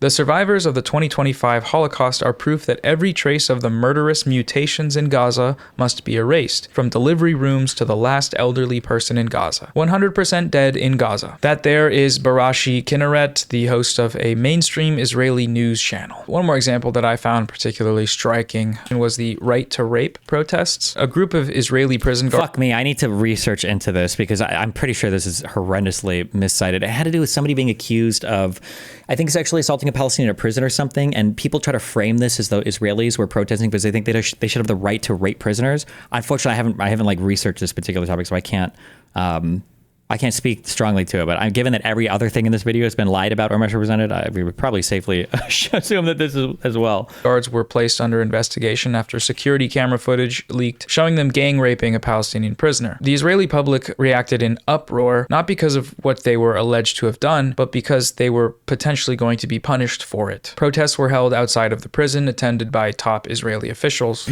Also, in terms of like people doing crazy historical stuff too, like, yes, Palestinian leaders also have done crazy stuff. A really popular thing, by the way, that you see continued by a lot of young, white, stupid people today in the West is the idea that the Jews are the real Nazis. Now, they speak about it a bit more abstractly in the West because they're too lazy to even learn the correct Palestinian propaganda. But there are, without getting too deep into the history, there are like instances in early Nazi Germany, like World War II history stuff, where Jewish members of the Yishuv, I guess you would say, pre-Israel, tried to negotiate with Nazi Germany to have some Jews come to Israel. My understanding is this was before the death camps or whatever, but this was it was a minor blip on the whole history of the obviously the relationship between Jewish people and Nazi Germany, but people try to blow this out into the fact that like, oh my God, like Israel was founded by Nazi collaborators, basically is what they were saying. The Nazis and the Jews collaborated. The numbers for the Holocaust were all faked. Way more Jews escaped than you have any idea of. And this is not like a fringe belief. This is something a lot of Palestinian leaders have thought of. So for instance, Mahmoud Abbas, also known as Abu Mazen, who's been the leader of the PLO, the Palestinian Liberation Organization, which is the large conglomeration of parties originally founded by Arafat for quite a fucking long time. I'm pretty sure he did a thesis on, was it a college thesis on, or did he write a book on this exact fucking conspiracy theory? A lot of Palestinian leaders have believed in stuff like this. Oh fuck, did they delete it from his, I wonder if the Palestine, oh, here we go. I've never actually read his, the paper itself or the book itself or the, Abbas replied some 10 years later that he had written a book when the Palestinians were at war with Israel, adding that today I would not have made such remarks. In a March 2006 interview with Haaretz, Abbas stated, I wrote in detail about the Holocaust and said I did not want to discuss the numbers. I quoted an argument between historians in which various numbers of casualties were mentioned. One wrote that there were 12 million victims and another wrote that there were 800,000. I have no desire to argue with the figures. The Holocaust was a terrible, unforgivable crime against the Jewish nation, a crime against humanity that cannot be accepted by mankind or by humankind. Holocaust is a terrible thing and nobody can claim I denied it. But anyway, and this is like the leader. This is the leader of all of the Palestinians right now in the West Bank, and has been for quite a while. But regardless, I'm just saying, there's a lot of unhinged people on both sides. Every single video that you see about Israel-Palestine, every single quote-unquote scholar outside of Israel, at least, that argues this, will only ever show you one side of the conversation. It's so fucking stupid. It's so stupid.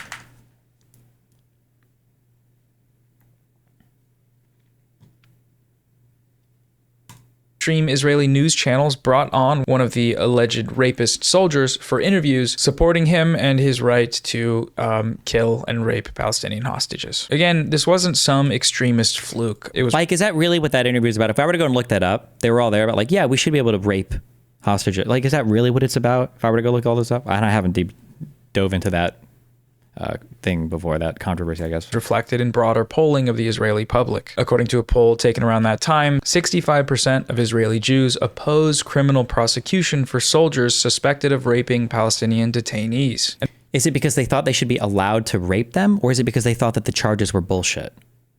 47% of Jewish Israelis answered that Israel does not need to abide by international law and maintain moral values in the war. Simply put, it's a genocidal society, top to bottom. Perhaps the most complicit party to enabling this genocide, aside from the material support of Western governments, is the Western media. As previously mentioned, this support largely takes two forms. The more overt kinds, like spreading misinformation and explicit Israeli state and IDF propaganda, and the other more subtle, yet significantly more frequent and effective, is that of manufacturing consent. Reporting on Palestinians has some clear differences in coverage, language, and framing when compared with other groups. In the first 100 days after Russia's invasion of Ukraine, 262 children were killed. In the first 100 days of Israel's assault on Gaza, more than 10,000 children were killed. The true number is likely much higher, but mentions of child deaths and related terms were 33.4% higher for Ukraine than for Gaza.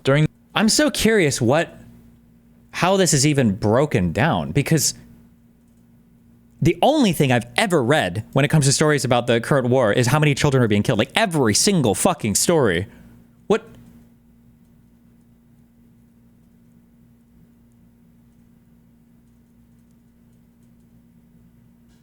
Related terms were 33.4% higher for Ukraine than for Gaza. During this time frame, CNN mentioned child victims of the war 2,446 times for Ukraine versus 2,110 times for Gaza, and MSNBC mentioned child victims of the Ukraine war 1,775 times versus 1,522 times for Gaza.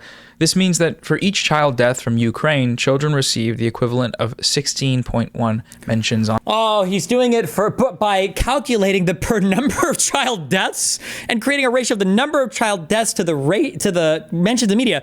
Bro, what is this? Holy shit. Talk about tortured stats. What the fuck? What is this calculation? What? Also, by the way, one of the reasons probably, well, there's two, well, no, I'm going to go with the one big reasons why the children in Ukraine is probably mentioned so much is because that's also the basis by which Ukraine has taken the ICJ or has taken Russia to the International Court of Justice over claims of genocide. It has to do with the abduction and the deportation of children from Ukraine. It was on this basis that that their genocide claims were filed. So it wouldn't surprise me if this was mentioned more as a result of that too. But he's not going to mention that though. But we'll see. He won't. I don't know why I just said we'll see. He won't. On air, whereas children in Gaza received the equivalent of 0.36 mentions. MSNBC did not run a single segment in the first 100 days that focused specifically and exclusively on the plight of children in Gaza. In the first 100 days, they didn't. What is the qualification of that? That exclusively focused on children. What does that mean? Or I don't even know what that would mean. NBC ran over a dozen segments focusing specifically on the plight of Ukrainian children. Because they filed an actual court case in the International Court of Justice specifically and explicitly about child abduction. Of course, it's a totally different thing. During the first 100 days of that conflict. Emotive language was barely ever used to describe the killing of Palestinians. This comes despite the vastly higher death toll over the same period. On CNN and MSNBC, the words war crime and genocide were mentioned 17 times more in the context of Ukraine. Because they actually filed like an explicit genocide claim in the International Court of Justice. Although there is one as well for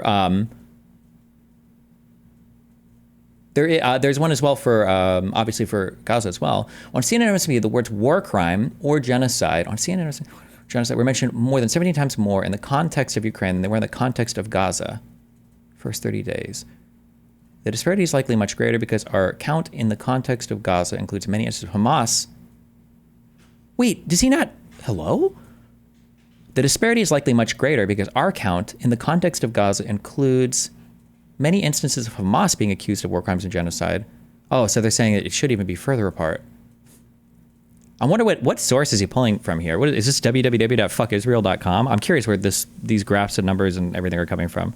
But then in the context of Gaza, Ukrainian victims were labeled as subject to war crimes or genocide 1,790 times compared to just 104 mentions for Palestinians. And we still see this now, obviously. During the hostage exchange. Would you agree that Gaza is closer to a genocide than Ukraine? Not at all. I think you can argue the Ukrainian genocide thing on two fronts more convincingly than you can argue Gazan genocide. You can maybe argue a Gazan ethnic cleansing more, but the two fronts that you would argue the Ukrainian genocide on are one is the mass abduction of children, which fits the mens rea, the special mens rea for genocide, and the action of abducting children to retrain them culturally and to re-raise them as a different type of citizen, right? Which is something that Russia's been accused of doing. I don't remember if it was from Mariupol or something else where they supposedly abducted all these children from. And two is Putin's statements about Ukrainians and Russians being like one type of people, and that Ukraine belongs to Russia because they have a rich history together and they're one people, right? This deletion or erasure of the Ukrainian identity and people would also count as a special qualification for the crime of genocide because you're trying to eliminate a group of people with the intent of doing so. Israel has not expressed either of those intents to eliminate a group of people like the Palestinians or to abduct and retrain children, I guess.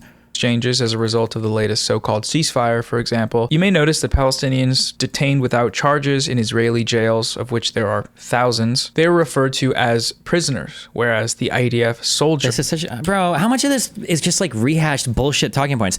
Yeah, people that live in the West Bank or people that live in Israel proper, or I guess people that get arrested in the Gaza Strip that are arrested and they're put into a prison or whatever, and we can argue over... because that whole process also, by the way, is a little bit fucky, right? Because the West Bank, for instance, is a military occupation at times, depending on what Israel wants it to be, depending on what argument they're making, right? And the people that are arrested go through like a military tribunal process, which is strange. It's not good. It's not right for people being occupied, especially for 70 plus fucking years or whatever, right? But to compare that process which I think is rightfully criticizable. I don't think that's a word. You can be a critic of that policy for sure, and you have very strong and solid ground to stand on there while criticizing that. To say that, well, those people are just the same as the hostages that were captured on October 7th is what? 17 times more in the context of Ukraine than in the context of Gaza. Ukrainian victims were labeled as subject to war crimes or genocide 1,790 times compared to just 104 mentions for Palestinians. And we still see this now, obviously. During the hostage exchanges as a result of the latest so-called ceasefire, for example, you may notice that Palestinians detained without charges in Israeli jails, of which there are thousands, they are referred to as prisoners, whereas the IDF soldiers, that is, actual militants that were captured by Hamas on a... Wrong! That is a wrong reading of international law. Even if it's a soldier, if you capture somebody outside of combat, like it's not like a combat operation, they weren't at war. If you capture somebody like that, it doesn't matter if they're a soldier or not. That's still taking of a hostage. And when you do it with the explicit goal, and this is even if you do this during an active war, if you capture soldiers and you try to use them as pawns for some type of negotiation, that's also considered hostage taking. It doesn't matter if they're militants or not. That's hostage taking. October 7th are referred to as hostages. One of the greatest tweets of all time that I've ever seen described the capture of an IDF terrorist during October 7th as him being kidnapped from a tank. Kidnapped from a tank. Kidnapped from a tank.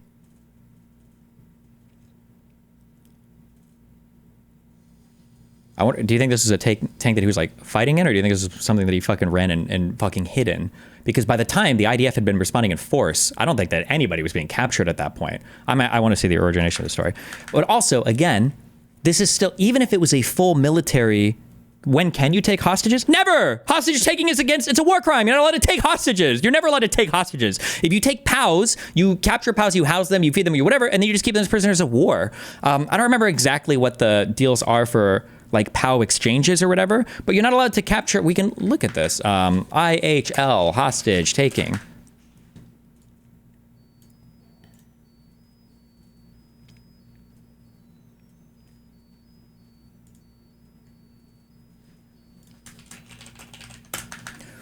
Rule 96.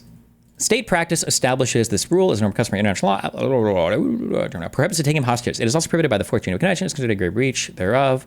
Try to some extent the Department is recognized a fundamental guarantee for civilians and persons orders of combat. These mean non-combatants, or people that aren't able to fight, I think, for civilians and people unable to fight. Taking hostage is also listed a war crime in the ICC, blah, blah, blah.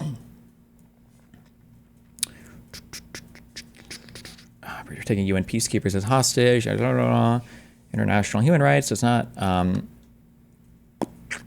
the practice is prohibited by virtue of non-derogable human rights law because it amounts to arbitrary deprivation of liberty, blah, blah, blah, blah, blah.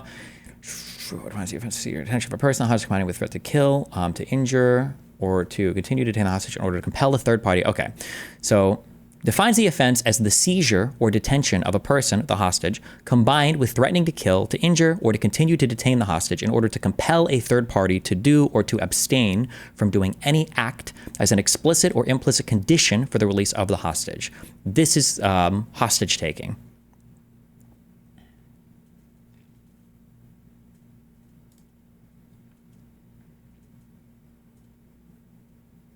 Although the prohibition of hostage taking is specified in the Fourth Geneva Convention and is typically associated with the holdings of civilians as hostages, there's no indication that the offense is limited to taking civilians hostage. Common Article 3 of the Geneva Conventions, the statute of the International Criminal Court and the International Convention against the taking of hostages do not limit the offense to the taking of civilians, but apply it to the taking of any person. Indeed, in the elements of crimes for the International Criminal Court, the definition applies to the taking of any person protected by the Geneva Conventions, which is most, basically, people.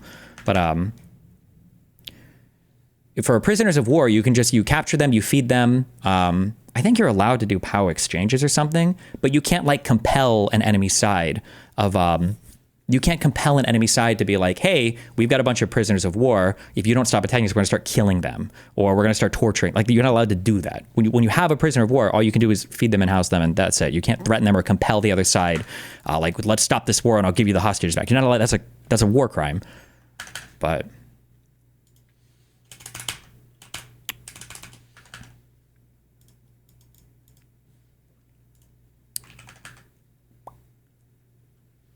hold on, I'm just curious what this guy's story is. Tan and Grest.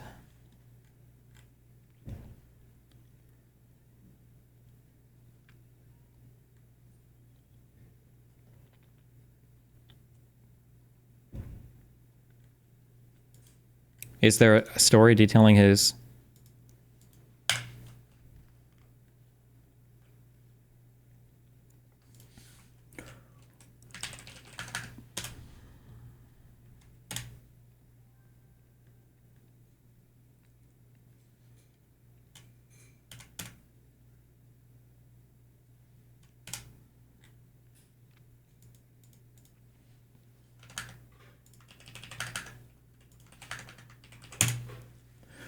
Monsters propaganda video giving sign of life to Matan Angrist.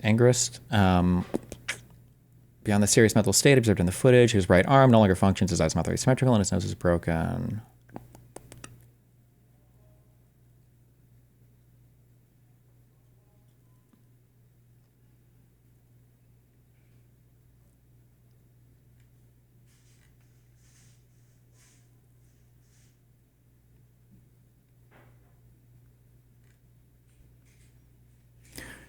Angrist was captured in uniform from a tank while wounded and unconscious at the Nahal Oz outpost on the Gaza border, according to his family.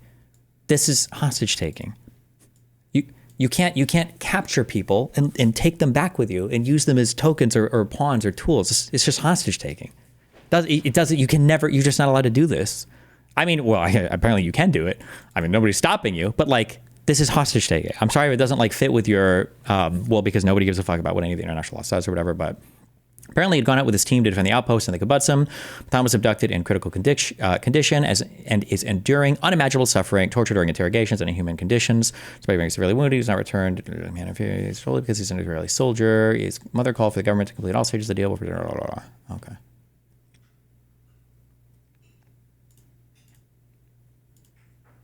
Tank. Kidnapped from a tank.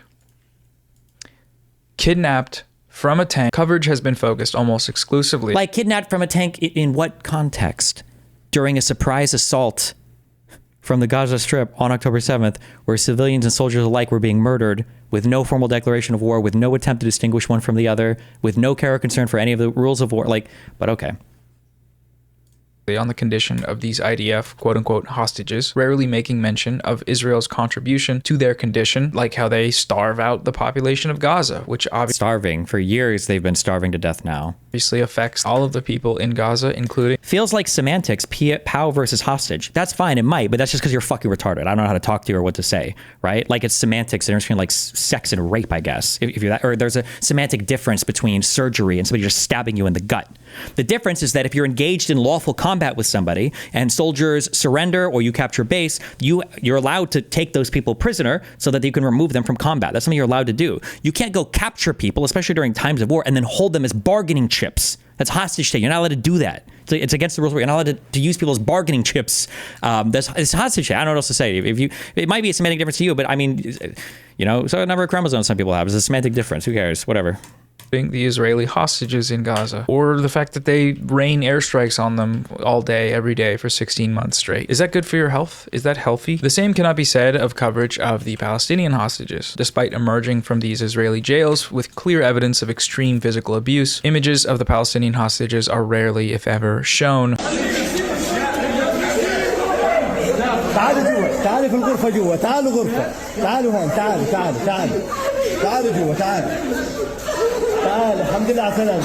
The assumption is just granted. It's relied on that they're terrorists, criminals, and whatever else. So whatever happens to them, that's just what happens in jail. The Western media lies in other subtle ways, like burying the lead in stories and deceptively framing headlines. This is especially apparent in coverage of things like ceasefire negotiations. These outlets have consistently framed the lack of agreement to terms as being Hamas's fault, that they won't agree to Israel's terms, but they interestingly decide to use only one definition of the ceasefire agreement, which is Israel's definition, that being one which is only temporary, with no guarantees that the genocide will end after these temporary... What a stupid reading. Hamas will not sign a permanent ceasefire, you fucking retard. Palestinians don't want to give up the right to fight for their homeland. What a stupid fucking statement. That you think Hamas, you think any Palestinian org would ever sign away completely the right to continue its battle against Israel? Like, well, he's such a fucking moron. He doesn't know what the fuck the people they're fighting for.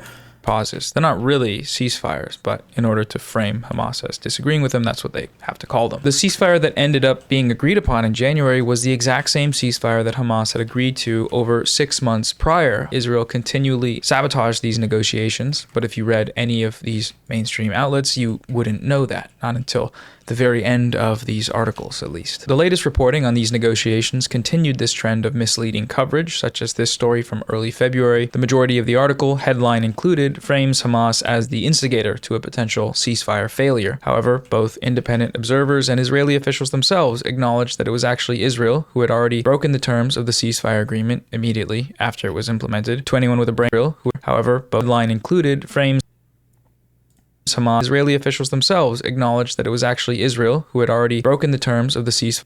Well, I mean, there's disagreement here. I don't know what the reality is. People, to be honest, like, there have been times where Israel's broken ceasefires, but both of these sides break ceasefires constantly because they're trying to fucking kill each other always.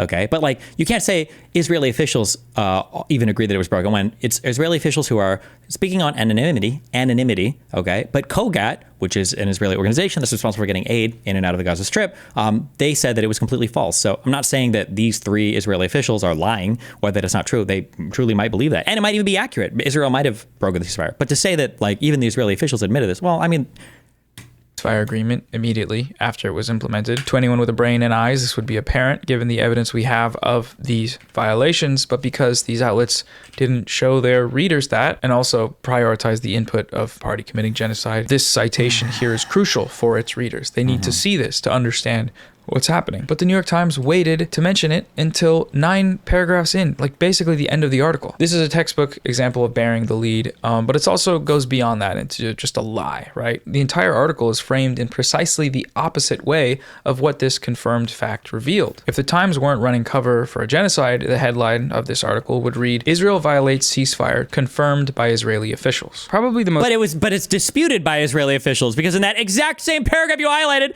Israeli officials afterwards who were on record literally said it wasn't true. So that wouldn't be the real headline. Jesus. Okay.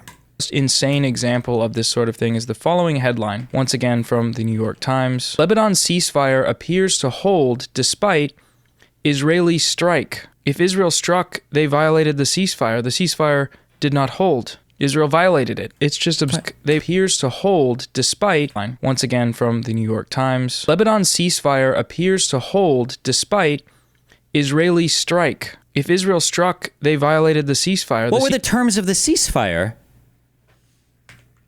Lebanon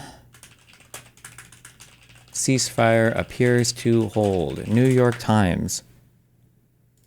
Lebanon ceasefire.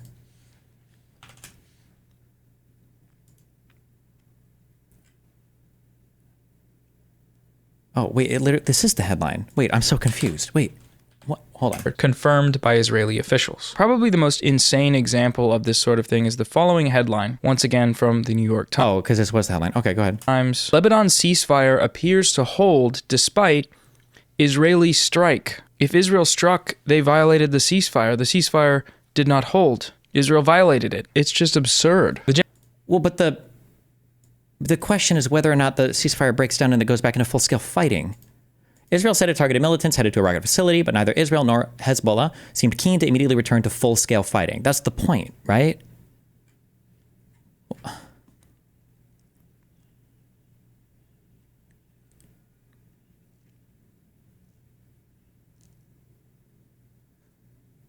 Despite an exchange of blame between two parties of the deal, Israel and Lebanon, neither of the war's combatants, Israel or Hezbollah, seemed keen to immediately return to full-scale fighting.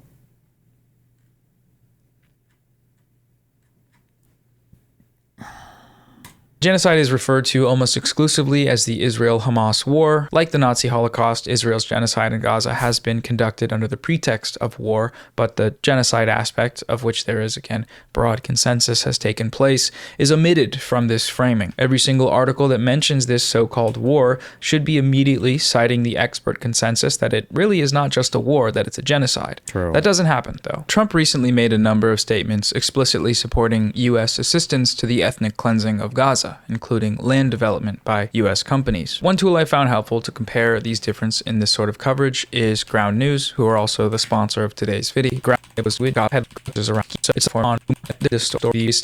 Propaganda, rape and arrest, or right channel. Now let's get back to the video. When Israelis and top Israeli officials participated in the right to rape protests we talked about earlier, protesting the Israeli right to rape and murder Palestinian hostages, these events were summarized by the New York Times as unrest. They were framed around the protest's effect on the party that was doing the protest, that is, again, the right to rape protest, and not on the fact that Israeli guards raped a Palestinian hostage, it was captured on video, and that the case was clear-cut enough that they actually called for an investigation for once, unlike 99% of previous cases of the IDF abusing, raping, torturing, and murdering. Well, so this doesn't say that 99% of things aren't investigated. It says that in 99% of cases they aren't charged. Now, is there an undercharging here for IDF soldiers? Probably, based on what I've seen. Probably true, but, you know, it'd be nice to be accurate, but don't let truth get in the way of a good story. Palestinians. In this article, the guards' actions against the Palestinian hostage are described vaguely and passively as just abuse, and it is not revealed until the very end of the article that the abuse took the form of the guards raping the man with an object. The follow-up story on the prosecution of these soldiers uses this same disgusting framing. Rape with an object is whitewashed in the headline and most of the article as simply just being abuse. This is yet another case of the framing of false neutrality, as this quote-unquote divide between the Israeli right and the Israeli left in this article doesn't actually exist. In reality, all that divide means is that the Israeli right are pro-rape and murder of Palestinian detainees, and the Israeli left thinks it makes their country look bad. There's no real debate going on here. A personal favorite of mine for its sheer absurdity was an article from the New York Times called "It Can Be Lonely to Have Middle-of-the-Road Opinions on the Middle East," which focused on college students that were seeking space for nuanced perspectives on the Israel-Hamas war. No room for nuance here. It's obviously just the Jews, the Zionists that are bad. The perspective presented in this article is... How can you have a nuanced perspective on genocide, bro? What? One-sided. They talk about extremism in student movements, but the only example they give for this point is that of the extremist Palestinian activists. The New York Times calls it a war with no reference to the numerous credible allegations of genocide. It's harder to justify having a conversation about nuanced opinions of genocide, so they just call it a war. There's no nuance in genocide. There's nothing progressive about genocide. This tendency to falsely frame a genocide with neutrality will often slip into outright endorsement. Recall Israel's pager terrorist attack in Lebanon, when they detonated over 1,000 pagers rigged with explosive. It's like, this is also why, like, if you're Israeli, you might as well just start fucking actually carpet bombing people, because no matter how targeted, no matter what the number is of militant injuries to civilian injuries there is, which I think in this attack, it was insane, right? I don't want to do Israeli propaganda for free. If you want to pay me, pay me. But wasn't it like a handful, like less than 10 civilians injured? Maybe I just didn't see the actual numbers. Was there more than that? This is like I think one of the most targeted fucking attacks of all time, but it's still not good enough. It's never, ever, ever good enough. It's never good enough. If you kill a single civilian, actually, it doesn't matter. Even if you only kill Hezbollah and Hamas, it's still terrorism or genocide. Like, it's unbelievable. This was a widespread mass terrorist attack that indiscriminately targeted civilians and left hundreds dead and... Indiscriminately targeted? What do you mean? It was literally Hezbollah pagers. That's by definition not indiscriminate. What are you talking about? What? Permanently injured and disfigured, including a number of children. I think there were a couple of people that were like I think just civilians. Like, I think there was also a story of, wasn't it like a young girl who was bringing her dad a pager or something, and she got killed as well? There were a few for sure, but Jesus. قبل ما أنا أحملها عم بلعب التليفون هيك صارت ترن غريبة أنا إنه قمت حملتها حطيت لي ايرور وسهم إنه عشان أكبس أوكي والضوء صار يغبش على الأي. They were playing the full clip here of any Muslim death, anybody like that, but okay.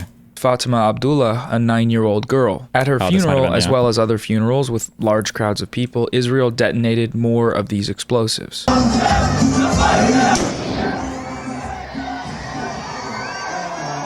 Despite this being a child-killing and maiming indiscriminate terrorist attack in violation of international law, in Western liberal media it was presented as a cool James Bond-style operation. It was described using words like ambitious, sophisticated, and daring. The Israeli spy agency Mossad launched one of the most daring and sophisticated deceptions. These subhuman, Neanderthal, knuckle-dragging, white dipshits, like Noah too, will sit here and fucking defend Hezbollah, which is what he's doing, as like a legitimate governing party. Hassan, the terrorist supporter as well, who is also very white, don't ever be mistaken by his background or the way he looks sometimes, depending on what he's trying to present. Hassan is also one of the whitest people in the West, okay? Lives in a multi-million-dollar West Hollywood mansion, has to use Google Translate on his phone to speak to his illegal immigrant Spanish-speaking mate, okay? That kind of white person, right? None of these guys will mention how Hezbollah worked with Assad to murder tens of thousands or hundreds of thousands of Syrians because they were contracted by Assad to do so, or the fact that Hezbollah has led to, like, they own the southern part of Lebanon, and they've even like infiltrated parts of the government. They have like members in their parliament now, and it's just a militant group funded by Iran that just owns part of Lebanese part of the land in the south. Like, it's just unhinged, but they'll defend Hezbollah no matter what. They love Hezbollah. It's the greatest organization ever, but God, fuck, I hate these people. In the history of counterintelligence. An extraordinary act of espionage. An example of Israel's technological prowess. According to the New York Times, the attack restored the aura of Israel's intelligence agencies. Before covering the attack, these outlets always, of course, make sure to mention Hezbollah's U.S. designation as a terrorist organization. Don't worry, guys. They were just terrorists. Nothing to see here. We got the bad guys. They were bad. We are good. Mission accomplished. Like, relying on a U.S. terrorist designation is retarded. I agree, because fuck the U.S. and fuck our terrorist designations. Arbitrary as fuck. But you don't need to do that. You could just know what Hezbollah is, which is like a paramilitary militant group that's funded by fucking Iran that now has like seats in the fucking Lebanese government that is like hostily taken over the southern part of that country, right? You could just know that. You don't fuck a U.S. terrorist designation. But we're gonna start simping for them now? Is that what we're gonna do? Okay. And of course, as we've touched on a couple times, lying by omission. That's another thing. With every previous example, you see it. The Israeli hostages receive wall-to-wall coverage with no mention of the fact that the majority of the deaths of these hostages were a product of the Israeli military through airstrikes or firing on hostages while they were waving white flags, or that on October 7th, Israel issued the Hannibal Directive, killing... That's also, this is just bullshit. I still don't think anything has been... Any credible thing is shown that is the case. So the Hannibal Directive is like, so again, when it comes to Jews, reality is never enough, so you've got to invent these fantastic stories. And so one thing that Jews have is like this, it's called the Hannibal Directive. It's got a sick name and everything. What you do is anytime you think a Jew might even be captured, even if it's a civilian, you gotta fucking murder every single motherfucker, even if it's a fucking civilian, so that none of them get captured. You gotta kill all the civilians.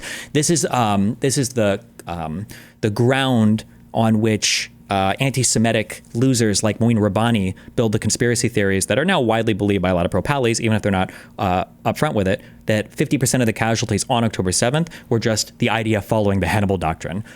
Noah might play into that very white, very Western conspiracy by saying a large percentage of the civilians might have been killed by the IDF, but he won't give a percentage because he's also a fucking coward. But it's just... Yeah, the idea that there was some huge order to start indiscriminately murdering even civilians if we thought they were being, if Israel thought that they had been captured by fucking Hamas, there's no evidence of this. The strongest thing I saw was, I think there was a Haaretz article where I think an anonymous soldier claimed to have heard Hannibal Directive or something said on the radio, but it would be astounding if there was only one person in the entire military that heard this. I don't believe it. I don't believe it. Likely many hundreds of its own civilians as a matter of official... Oh, he said it! Thank you. There you go. Yes. Okay. You just said hundreds, though, so your imagination. Firing on hostages while they were waving white flags, or that on October 7th, Israel issued the Hannibal Directive, killing likely many hundreds of its own civilians. There it is. That's the conspiracy. Yeah. Matter of official policy. One of the really effective propaganda strategies that results from these lies by omissions comes in the case of genocide allegations. Western outlets rarely, if ever, actually mention the numerous allegations of genocide levied against Israel. The few times that they do, they're often brief, unspecific, and accompanied with equivocation or lengthy citations of Israel's defense against the allegations. When the New York Times covered the Amnesty International genocide report, the subheading immediately backtracks into running cover for Israel. Israel rejected the charge, the first of its kind by a major human rights organization, saying it was based on lies. The Times went on to spend more of the article sharing the IDF's defense against the allegations than any of the findings from the act. Would it even be a bad thing if the Hannibal Directive was as real, as big as these people claim? Didn't the Japanese only have like 10 POWs captured in World War II because they killed themselves instead? No. The Hannibal Directive, as it's opined on by the whites of the West, is the idea that if there are civilians that might be captured by evil Arab terrorists, that the IDF should murder the civilians as well. I think the only time there was some discussion about having like some kind of directive like this, I think it was after the prisoner swap of, I always forget his name, Galip Cheat or something, where for whatever fucking reason, Israel traded they traded like 1,000 Palestinian prisoners for a single Israeli soldier that had been captured in, was it 2008?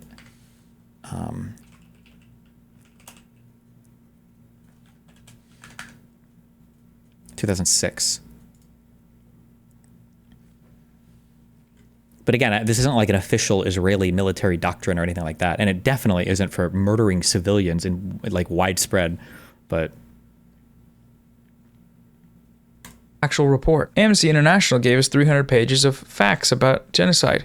Israel says that they're just lies. I guess we'll never know what happened here. That's not journalism, that's propaganda. When Human Rights Watch released their report accusing Israel of committing crimes against humanity and genocide through its deliberate deprivation of access to clean drinking water, readers of the New York Times wouldn't have heard about that because the New York Times just didn't report it. That's one of the top human rights organizations in the world, accusing the #1 ally of the most powerful country in the world of the crime of all crimes. And they just forgot? No, they didn't forget. The editorial staff at the New York Times knows that they've helped this. They know that they are complicit in this. So any chance they get to just sort of forget to mention something as consequential as a genocide allegation from the leading human rights group in the world, they'll do it. Of course they will. This tracks with the BBC's repeated genocide denial, evident in repeated instances of reporters condemning or correcting guests for using the word genocide to describe Israel's actions in Gaza. Israel would deny that a genocide is taking place, saying that it is defending its right to exist. Its very existence, indeed, they would say, is under threat.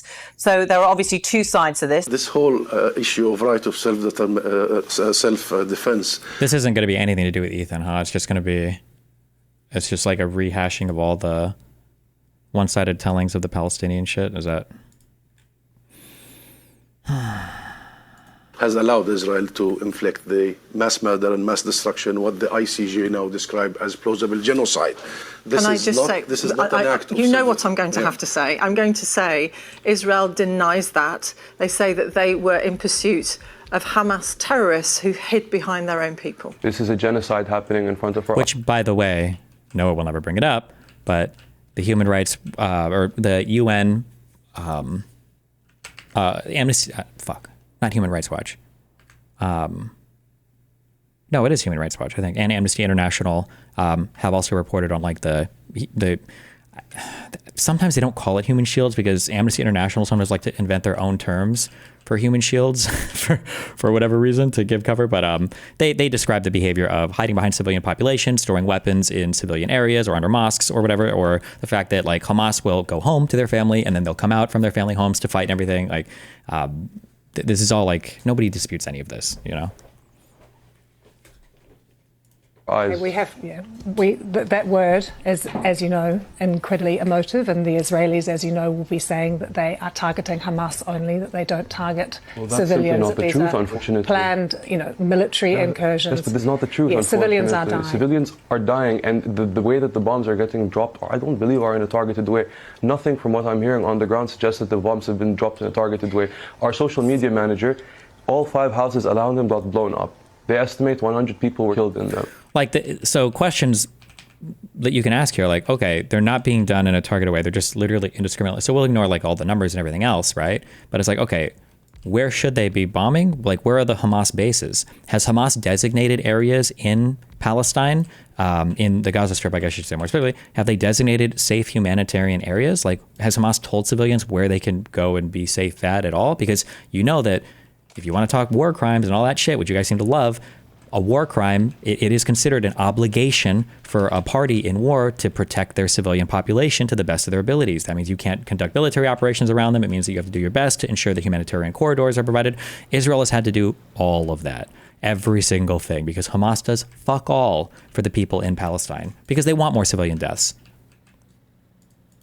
Yesterday, his house was the last one remaining in the neighborhood. They leveled an entire neighborhood. Thank you very much. And I do need to make that qualification, of course, that that it is always denied by the Israelis that genocide is taking place. They say these are strategic planned strikes in Gaza and that they are targeting the militant group Hamas. But I'm here to let the world know that that's not the case. Kareem, been able to have your say. This is Her Jewish handlers, they got her on that talking point hardcore. what the Israelis will always say in response to that. This effort to whitewash and run cover for the genocide has been intentional, of course, and we have the proof. It's been confirmed with direct evidence and testimony, with internal newsroom memos from not only the BBC, but the New York Times as well. And the last thing to talk about is just atrocity propaganda. One of the primary justifications for the genocide in Gaza is that members of Hamas are not just militants, but that they are monsters, pure evil, motivated by nothing more. Of all the possible arguments you could have gone with, that's the one you're going, the most unhinged. Oh, okay, well, at least we're giving fair cover. At least we're giving, or a fair representation of what the other side's arguments are, right? Why are there so many swing deaths? Well, let me give you the stalemate on the other side. So they think that Hamas are monsters, demons, Satan spawn, literally coming from an open gate to hell. Okay. Members of Hamas are not just militants, but that they are monsters, pure evil, motivated by nothing more than the sadistic hatred of Jews. This narrative has been fueled by stories of horrors that supposedly took place on October 7th. Hamas burned babies in ovens. They burnt babies alive. They put children and burned them to death. They cut the breasts off of women. 400 women shot in the genitals, their breasts cut off as terrorists played with their... This is Robert Schmoley, right? I think all of these claims are correct, but the numbers are grossly exaggerated. I believe that, I think it was one child who was burned alive. And then I think there were women who's had dismembered breasts, I believe. I don't remember if I read that from more than one case though. And then there were, I think several, the accusation is that they were raped, but their bodies were also burned and they were dead. So it's kind of hard to ask some questions about it. Their bloody breasts like a football. Please bring up the 40 beheaded children talking point, which didn't even originate in Israel, by the way. It was a stupid report. I think it was a French reporter that said this 40 beheaded babies thing first, but people like to pretend that it was Israeli propaganda originally, that Israel had originated this claim of the 40 beheaded babies. Please. Well, they cut off the breasts of women and throw them around. They beheaded 40 babies. I never really thought that I would see and have confirmed pictures of terrorists beheading children. They behead children. They cut the fetus out of the womb of a pregnant woman. They committed a campaign of systematized mass rape. There is no justification for collective rape. What happened on October 7th was mass, systematic, planned rape and genital mutilation of women. All of these claims are false, complete fabrications, Why is it that we're gonna cite the UN here, but we're not going to believe the UN when the Special Rapporteur to investigate the sexual violence against women, we're not going to believe it when they said that there was evidence of mass rape? We're not going to believe it then? I like the picking and choosing. By the way, I think that picking and choosing what parts of the UN you believe or not, I think it's actually acceptable to do that, but only if you're willing to engage with the underlying material. If you've read the report, then you can say why you agree with some stuff or why you don't agree with other stuff. I think that's perfectly fair. But to not even bother to read them, which I know this retard hasn't, and then to pick and choose which ones you like based on what supports your narrative, that's bullshit. Stop. No credible evidence has been provided for any of them. Many were shown to be deliberately... Oh! He's citing the report, where in this very report, they literally do say it. So on different parts of the report, they say that on some things it's hard to prove. The commission has reviewed testimonies obtained by journalists and the Israeli police concerning rape, but has not been able to independently verify such allegations due to a lack of access to victims, witnesses, and crime sites, and the obstruction of its investigations by the Israeli authorities. So this lack of access to victims, part of the concern here on the behalf of the victims, which I would say was later 100% vindicated, was that if any of them come out and speak about it, they're going to receive international attacks from subhuman degenerate fucks like Hassan and other people from... I wish I could remember the other guy's name. Ryan Grimm and two other journalists on that horrible left-wing media site. Fuck, what was it called? That did the Jeremy Scoil, was that it? Jeremy Shaw or something? That did the whole write-up about how all these women are fucking lying. Oh yeah, The Intercept. All the women are lying. Any woman that talks about being raped was a liar. They made it all up, and they did. And a lot of the women that did eventually come forward with stories said that that was one of their concerns in the beginning, and they were right. They should have been concerned about it because people like Noah do say that all of them are lying, and people like Hassan say all of them are lying. By the way, also you run into the issue that for a lot of the claims of people who are a lot of this testimony is secondhand because the people are also dead. They're killed afterwards, which this report, by the way, says. He's only quoting the part in the report here that says that it was hard to or impossible to verify some of the stories, but parts of this report say that they believe with high credibility, special report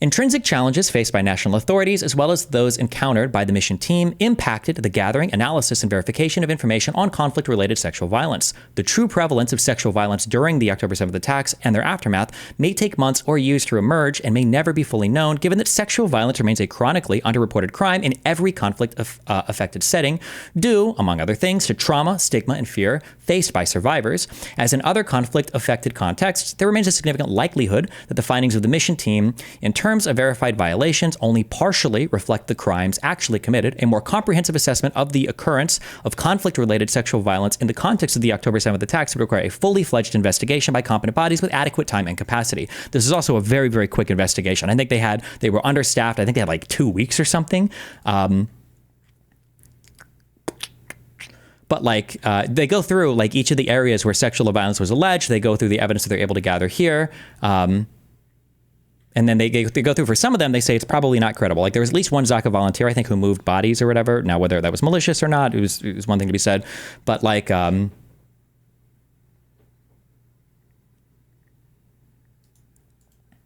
based on the examination of available information, including credible statements by eyewitnesses, there are reasonable grounds to believe that multiple incidences of rape, including gang rape, occurred in and around the Nova Festival site during the October 7th attacks. Credible information was obtained regarding multiple incidents whereby victims were subjected to rape and then killed. There are further accounts of individuals who witnessed at least 2 incidents of rape of corpses and women. Other credible sources of the Nova Music Festival site describe seeing multiple murdered individuals, mostly women, whose bodies were found naked from the waist down, some totally naked with some gunshots in the head and or tied, including with their hands bound behind their backs and tied to structures such as trees or poles. Let's see. So for Kibbutz Reem, they have witness testimony gathered for this area is consistent with possible sexual violence. However, these could not be verified in the time provided and would require further investigation. So they didn't feel like there was strong evidence here.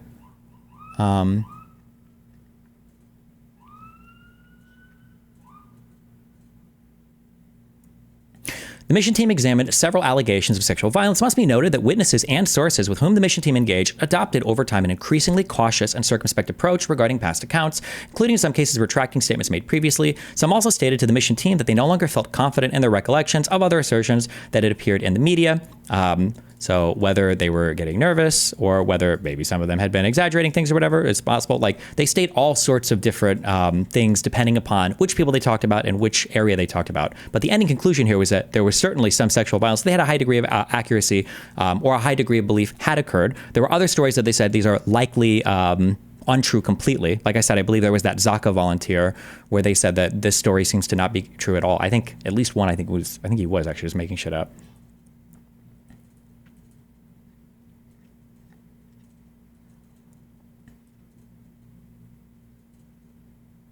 The mission team received credible information about bodies found naked and or tied and in one case gagged in some of the kibbutz's destroyed houses and their surroundings. While verification of sexual violence against these victims was not possible, circumstantial evidence, notably the pattern of female victims found undressed and bound, may be indicative of some forms of sexual violence. They were unable to establish whether sexual violence occurred in Kibbutz Be'eri. Further investigation may determine whether incidents of sexual violence occurred.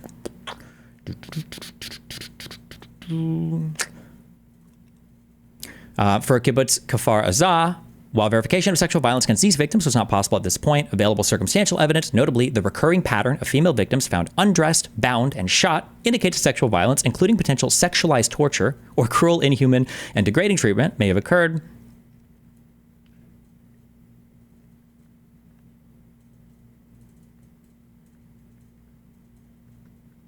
And then they go through some of the hostages as well, but it's pretty insane that he takes the one part of this report. This was paragraph 26.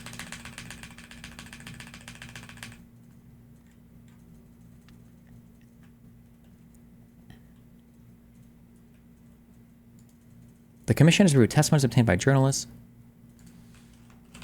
Wait, is this edited? Obtained. Or was this, he might be reading the short version of this? Has reviewed. Oh, he's going by the short version of this, I think. He's not even going by the actual, he's going by, I think, because I think the UN publishes like a short version or whatever first, right? But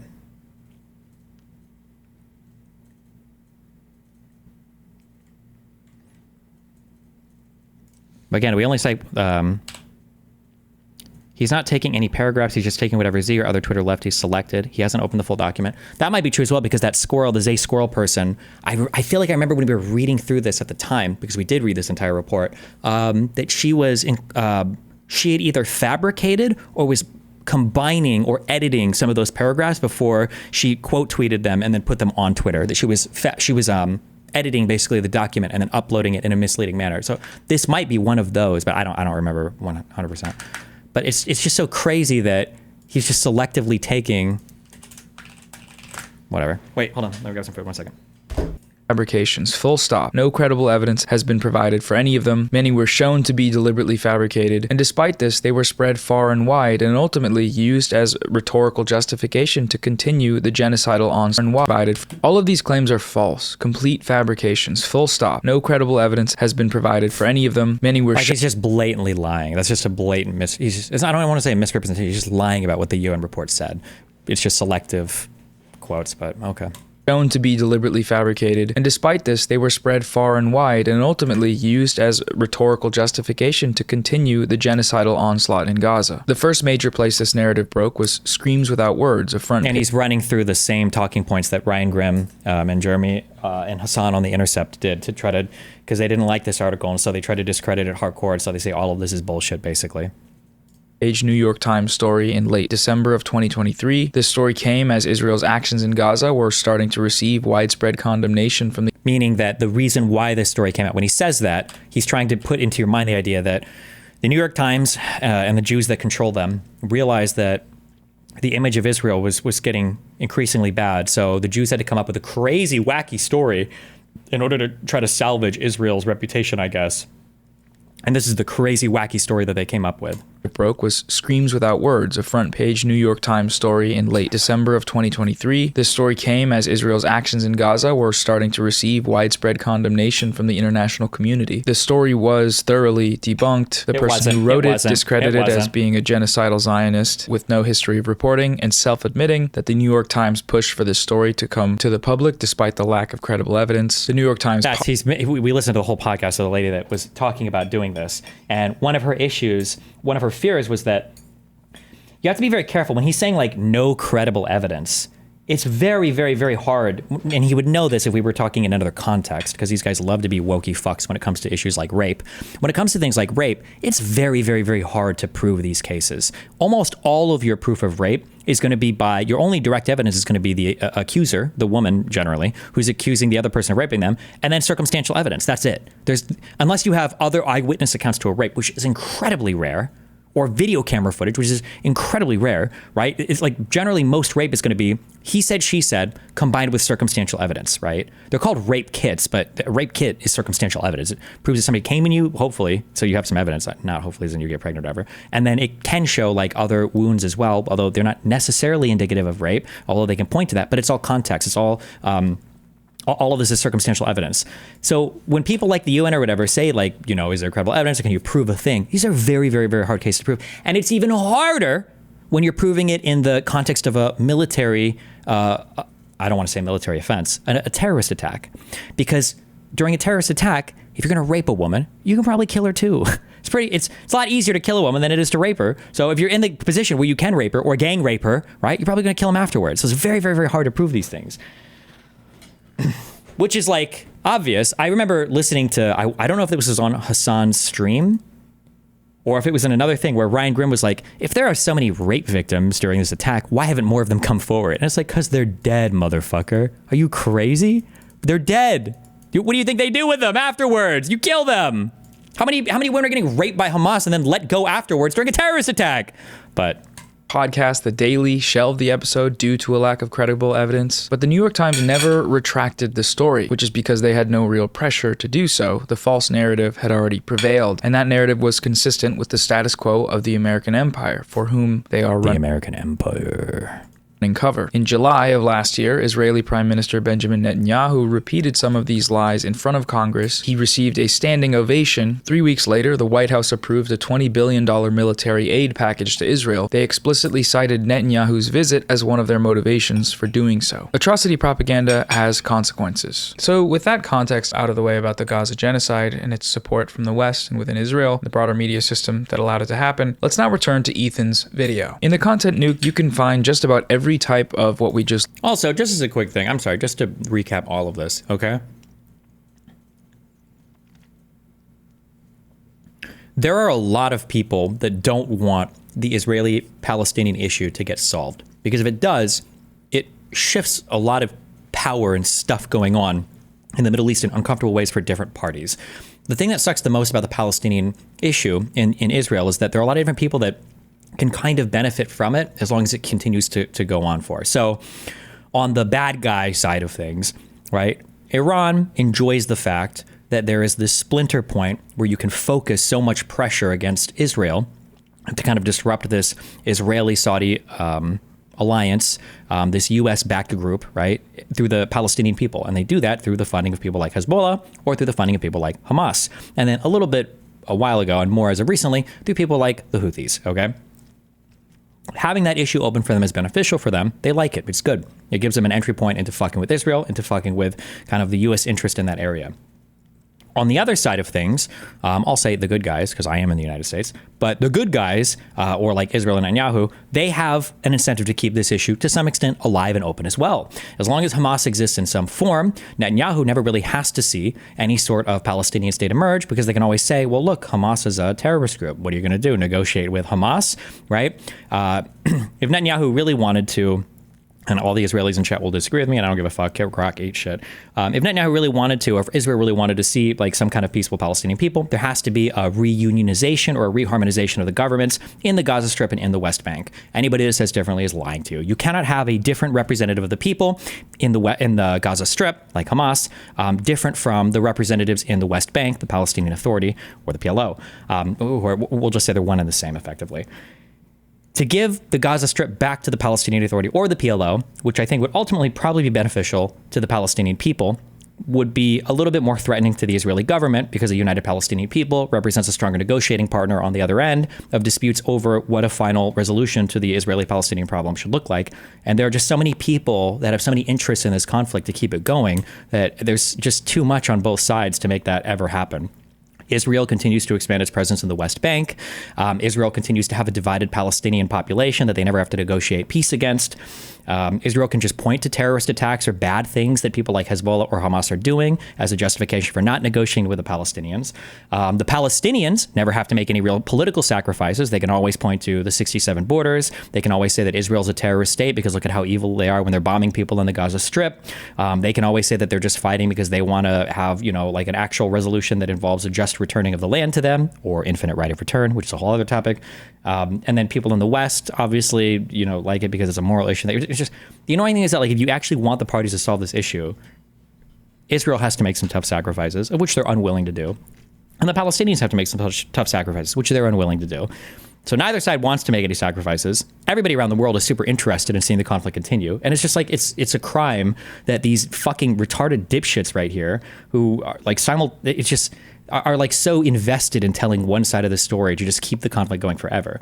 Like, it's easy to say that this is a genocide, it's apartheid, I'm glad we're giving the Palestinians a justification to fight forever, when you're not the one picking up a gun to fight. Like, people like you are invested in keeping people like Finkelstein are invested in keeping this conflict going forever. And it's not going to end in Palestinian favor, right? We've seen that. It was never going to end with them winning militarily. That's just not going to happen. So what the fuck are we doing here? Like, this is stupid, whatever.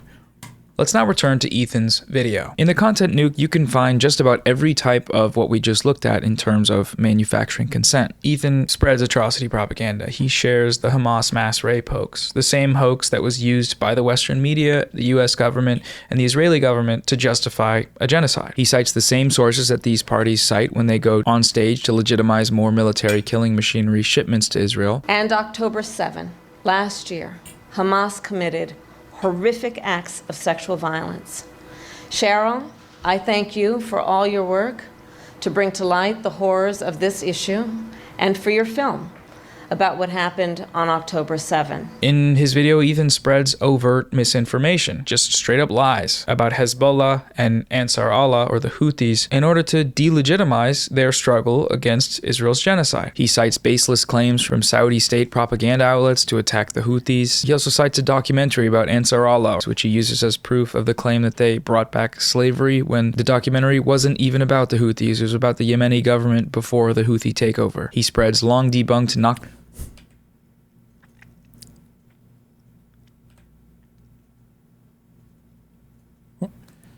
When does he think the Houthis started to become popular in Yemen? They were popular before they formed a government. He has no idea. Why did I even ask that question? Just kidding. Sorry. Which he uses as proof of the claim that they brought back slavery, when the documentary wasn't even about the Houthis. It was about the Yemeni government before the Houthi takeover. He spreads long debunked Nakba denialist talking points that have been used for decades to legitimize Israeli colonization of Palestine. Ethan cites sources that contradict his own claims directly, such as the UN report he claims proves the Hamas mass rapes allegation. There's a UN report that concludes it happened, which the report itself denies. He spends 20 minutes. There's a UN report that concludes it happened, which the report itself denies. Denies? The mission team was unable to establish the prevalence of sexual violence and concludes that the overall magnitude, scope, and specific attribution of these violations would require a fully fledged investigation.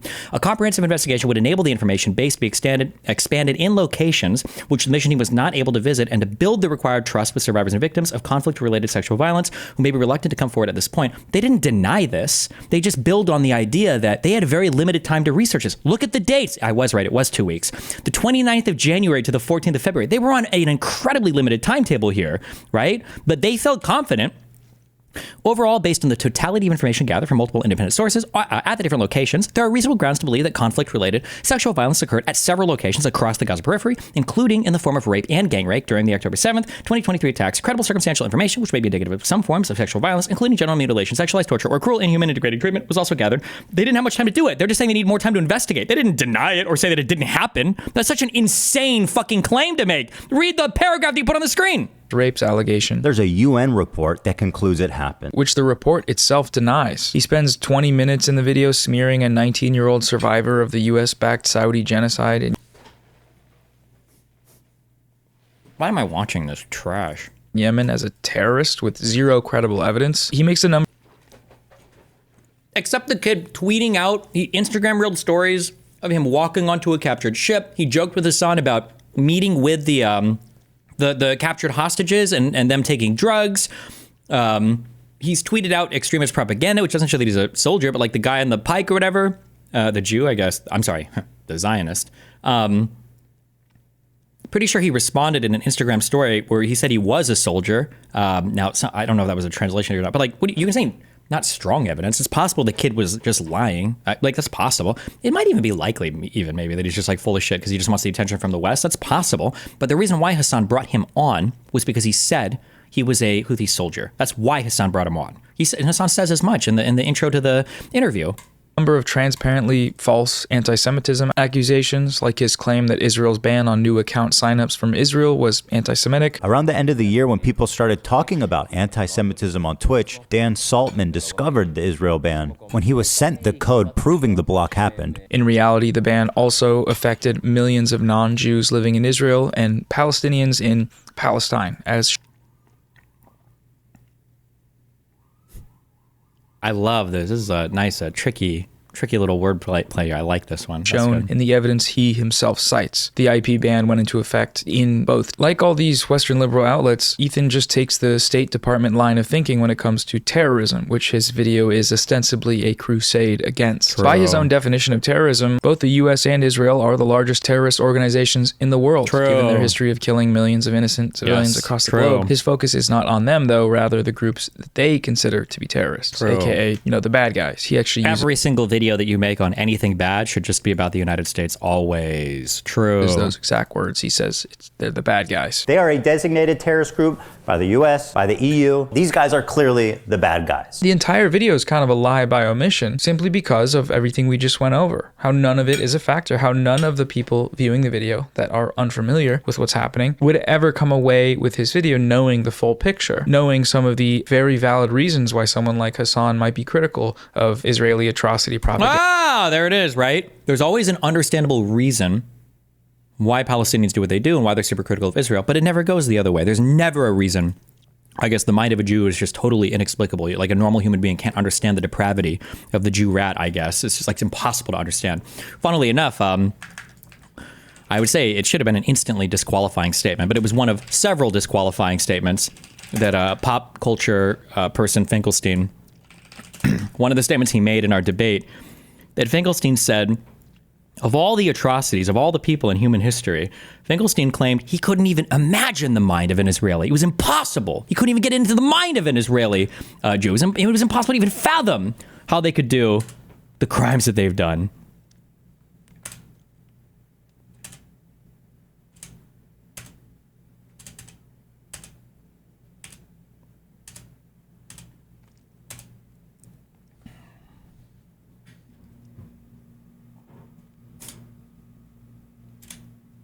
Fuck, what did he say? I couldn't get... Wait, what did he say exactly? Did he say into the head?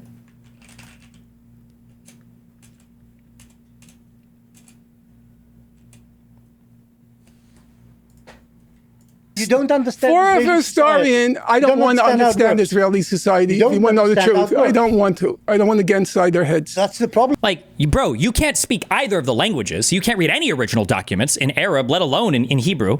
He's engaged with almost none of the English material outside of the propaganda that he consumes. How can you even possibly claim to get inside of the mind of a Palestinian and understand a Palestinian? You can't even get into the mind of an Israeli? You can't understand an Israeli? These are Western people, Western conceived nations that are more similar to you culturally and everything else than any Arab culture, which, you can't even speak any of the fucking languages of, so your understanding of it is dog shit at best. And you're going to say you can't even imagine the mind of an Israeli citizen? That's just an unbelievable claim for a wannabe historian to make. Understand Israeli society. If you want to know the truth, I don't want to. I don't want to get inside their heads. That's the problem. 90% of a good historian tries to get into the heads of there's a limit. The various protagonists. There's a limit. I agree. There's probably a limit, right?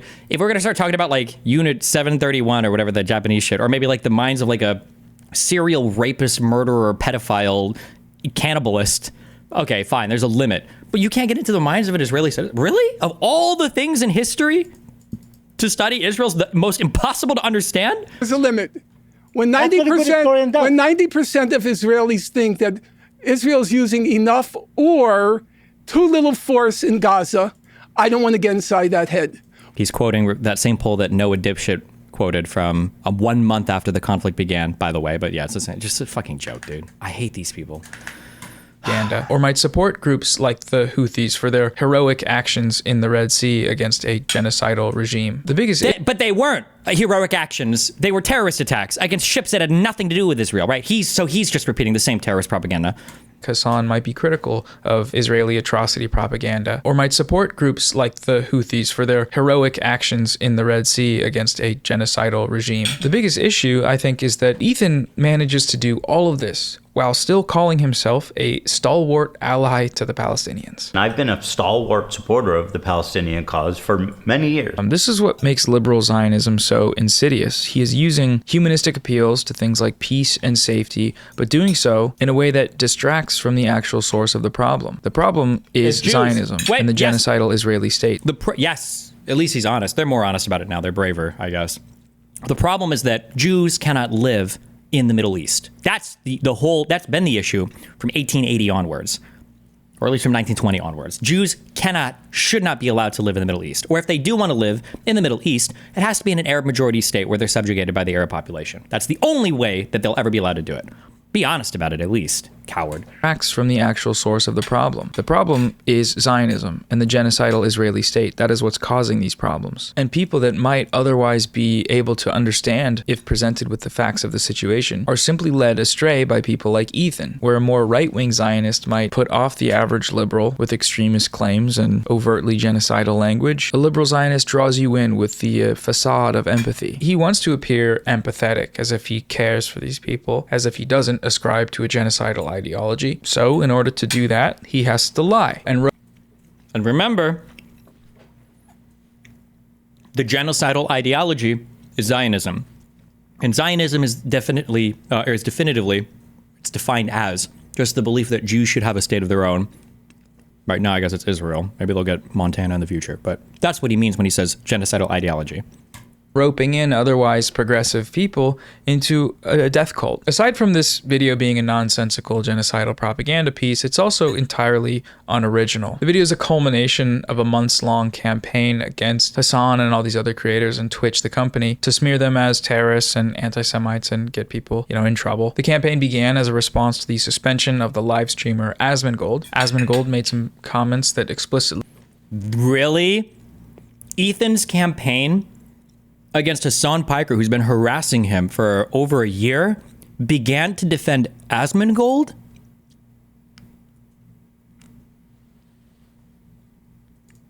justified Israel's genocide of Palestinians in Gaza. I'm not going to cry a fucking river when people who have genocide that's baked into their laws are getting genocided. They come from an inferior culture. I don't feel bad for them. I don't feel sorry for them. I don't care. I don't support them. Following his suspension for these comments, a community of large content creators, most notably the live streamer Destiny, along with his fan base, rushed to Asmongold's defense, whitewashing and justifying his comments. Pretty sure I thought I criticized those comments. I said, ooh, that's not a good comment. Anytime you do the racial inferiority stuff, probably not good. And then I think we listened to the fuller clip. We're like, is there more context here that kind of bails him out? And then it's like, I think I kind of understand what he said, but not a good look, not good. Somebody can find my original comments if you want, but... With his fan base, rushed to Asmongold.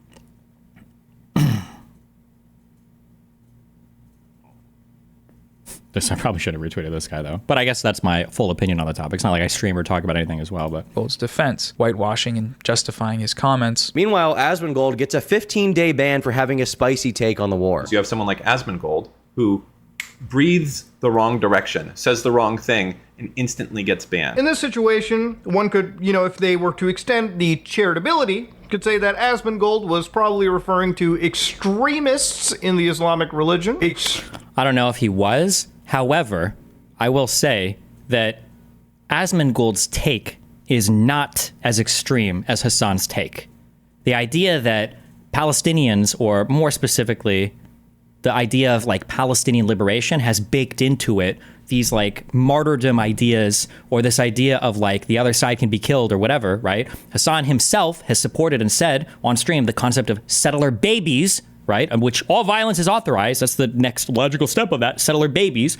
The idea that one side shouldn't respect the other, who's constantly trying to kill them, right? Who's pouring rockets into their country constantly. That statement is less ridiculous than even Noah's statement here about the brave Houthi souls who were fighting a genocidal regime with their brave actions, out in the ocean. That's Asmongold's statement is less extreme than that, which I think was the main frustration that was being expressed, maybe in poor words for sure. Dan's statement here, I think, is probably not the best. I probably shouldn't have retweeted that guy, but it's more just fuck Twitch. What the double standard here is insane. Extremists in the Islamic religion. The case of Asmongold's suspension from Twitch was then weaponized against these pro-Palestine voices, most notably Hasan, in an effort to get him deplatformed. To do this, they compiled a number of short clips taken from Hasan's live streams, using them to accuse Hasan of things like supporting and promoting terrorism. Which he does. He supports and promotes people. He literally says that he likes, even though the U.S. designated him as a terror order, he likes people like Hezbollah or Nasrallah, the old leader of Hezbollah, who got rip bozoed. He compares them literally to it's ANC, right? And Mandela. He literally compares Nasrallah to Mandela and says, oh, well, the U.S. designated him as a terrorist too, right? Not as in is the U.S. right or wrong all the time, but in a favorable light. He literally does. I'm pretty sure Ethan shows an example of this in his fucking video. But allegedly denying October 7th sexual violence and making You've just done that. You just said that there was no mass rapes or anything, right? That's a lie. That's a total fabrication by, I guess, Israel and the UN. And promoting terrorism, allegedly denying October 7th sexual violence and making anti-Semitic statements. Each one of the clips and their associated accusations can be traced back to prominent posts on Destiny's subreddit. Some of the clips were sourced from videos that criticized Hasan from well over a year ago. Let's say that that's true, which I don't know if every video, I know that I'm the origination of every single anti-Hasan thing on the internet, or I guess, maybe that one, what was it, some black guy who said that we would have socialism by now if it weren't for Destiny? Maybe he's right. Maybe I am the one stalwart, okay, holding up all of liberalism on my fucking back, and Israel, I guess. Then debunk them, or what's incorrect about them. Like we keep saying, taken out of context, the clip is just saying that Hasan supports Hezbollah. And then you're saying it's taken out of context. And then you go on to provide a whole bunch of reasons why you should support Hezbollah. So then it's not taken out of context. What are you talking about? Subreddit. Some of the clips were sourced from videos that criticized Hasan from well over a year ago. These clips were initially hosted on a website created by a member of the campaign called HamasPiker.com. Soon after, another website was created, DanClancySucks.com, a reference to the CEO of Twitch, Dan Clancy. Another goal of this campaign was to get him fired from the company. This site also hosts all of these clips with their associated allegations: anti-Semitism, terrorist promotion, and rape denial. Eventually, several major YouTubers in the usually apolitical commentary sphere made videos that signal boosted these allegations to millions of viewers. Most of these videos used the same clips, many of them directly citing the smear campaign's website. There's a website known as DanClancySucks.com. Or there's also a website that's been created called DanClancySucks.com that goes over it all. Another website, Advertise on Twitch, shows a collection of ads playing before the dishonestly framed clips we've looked at, and the contact information of the companies give one example, please. Spam this in other chat. I am ordering you to brigade. Spam it in chats, spam it in YouTube comment section, spam it on Reddit. Whenever somebody says this thing, Hasan is taken out of context. How? What part? In this hour video, maybe we'll get to one part of this. Maybe he'll bring up one example. Neither Hasan nor any of his dick sucks nor any of his orbiters, not a single person has ever given a single claim ever that has been taken out of context. They just say out of context. What's been taken out of context? Which one? Oh, so Hasan doesn't support Hezbollah. Is that true? Oh, he doesn't support the Houthis. Is that true? Oh, he doesn't support Hamas. Is that true? Oh, he doesn't deny the mass rape. Oh, no. All of these things are true. None of these are taken out of context. You've defended half the opinions that you claim are now taken out of context in this video. Is provided. It auto-loads a preset email with just one click, allowing participants in the campaign to mass spam these companies with the related smears. There were several motivations behind this campaign. There were direct material incentives on YouTube for the past... Yeah, why spend 40 minutes justifying all the things that you're now saying Hasan only defends in out-of-context clips?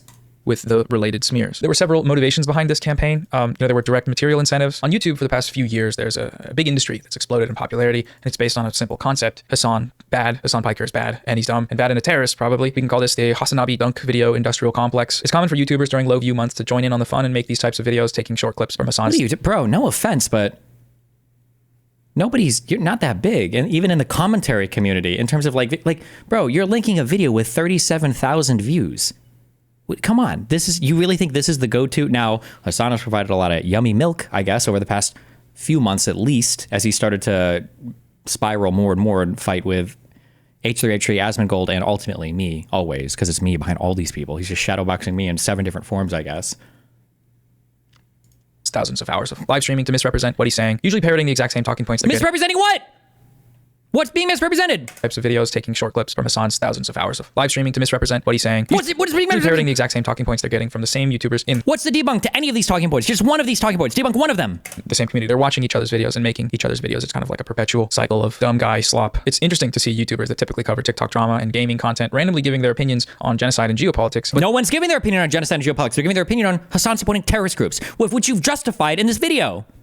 That's the result of such an ecosystem. It's not about the politics. It's about making money by attacking a guy they don't like because the guy in question happens to be a political content creator. They have say Arab. Say Arab, even though he's Turkish. Please say it. Just say it because he's Arab. Say it because he's a person of color. Please say it. Say it, please say it. Or Muslim or whatever. Please say it. Come on. Yes. The politics. Do it. I'm ready. Attacking a guy they don't like because the guy in question happens to be a political content creator. They have to try to do politics. It's really funny to watch, honestly. It's also wild because the political content creator in question is an anti-genocide content creator, and the arguments they're attacking him for are anti-genocide arguments.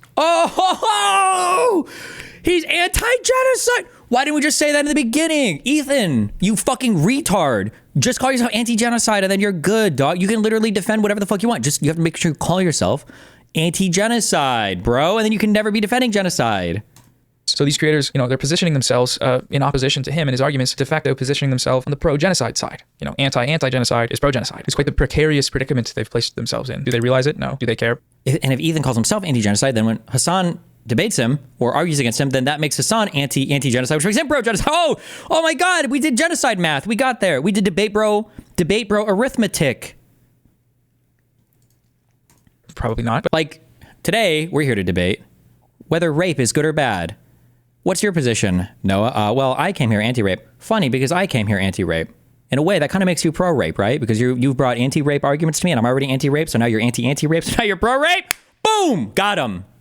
But that's what's happening. That's what they're doing. The success of Ethan's video, which garnered over 3 million views in its first month, is a testament to the algorithmic viability of Hasan bad content. Get in front of a politically illiterate American audience and call a pro-Palestine influencer a terrorist. Which is, by the way, funnily enough, that's literally Hasan's stated goal, is to do agitprop. Hasan literally says, my goal is to get in front of liberals who don't know any better and propagandize them, which is why I hide my power level so much. It's so funny that you're projecting that onto Ethan. But promoting hateful terrorist music videos. Terrorist propaganda videos. Terrorist propaganda video. Collect big. Is he going to talk about the terrorist propaganda video they're referencing, by the way, which was a propaganda video by a terrorist organization? Is he going to reference that, or do you think not? Big fat AdSense check. That's how it goes. And Ethan knew it would do well too, and made sure to get a sponsor for the video. Thank you to ExpressVPN for sponsoring this video. Which was a VPN company that happens to be owned by an Israeli billionaire with a history of funding and supporting the idea. Oh my God. Fuck me, dude. Do I need to check the fucking CEO of every single company that I take a sponsor from? Holy shit.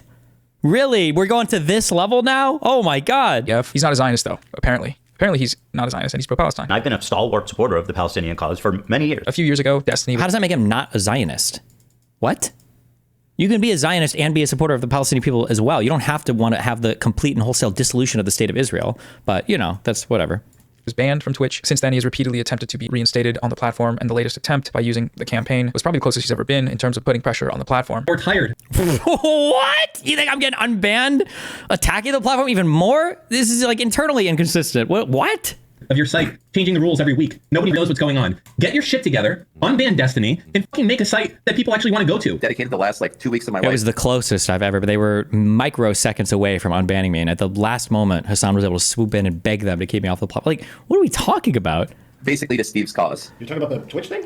Yeah, destroying Twitch. Some of the motivations for the campaign are political in nature, though, obviously. Hasan Piker is one of the most prominent pro-Palestine voices on YouTube, and this campaign has been orchestrated by Zionists. The website that started this campaign, HamasPiker.com, doubled as a donation page for a prominent Zionist organization. Since learning about the existence of Israel on October 7th of 2023, Destiny has positioned himself as its #1 cheerleader, showing up at debates to defend the genocidal apartheid state using Zionist talking points and denying that a genocide is taking place. On the Lex Friedman Israel-Palestine debate, Destiny... By the way, on the Lex Friedman Israel-Palestine debate, all of the notes that I took for this, all the research is public. Not only is it all public, but if you look at the debate prep that I did for this debate, and you actually look at the outline that I had made, all of the sources in here are your favorite cuck sources. I made sure to try to avoid any Zionist sources as much as possible, okay? We've got quotes from original people, from the PLO, from the 1964 PLO covenant.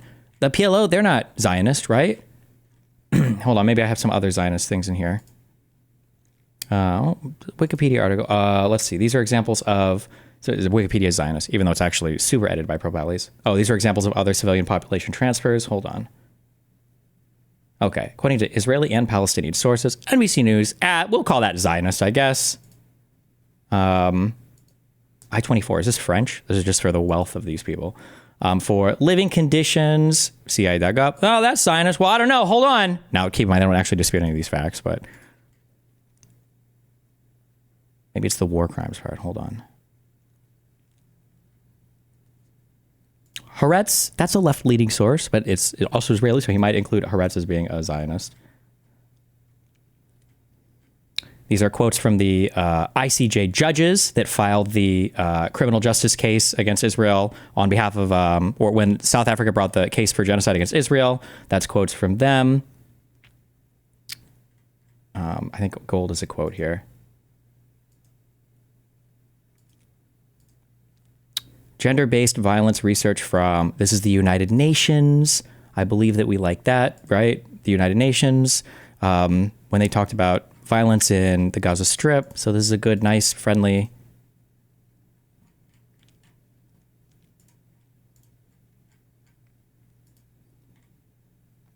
Participants in the Great March of Return. My source here is People for International Humanitarian Law. Was this by Amnesty International? But these are nice, non-biased. It's not a Israeli source here, okay? Just like international law people. That was an Israeli news anchor.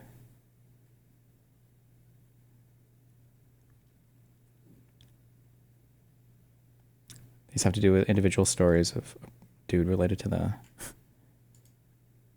Hold on one second. Okay, these are Norm quotes from Norm's website. These are Security Council resolutions from the UN. Let's see. Okay, these are the quotes. All right, 50-50. If you don't like my sources, though, you can go through them. You can argue with me if you want.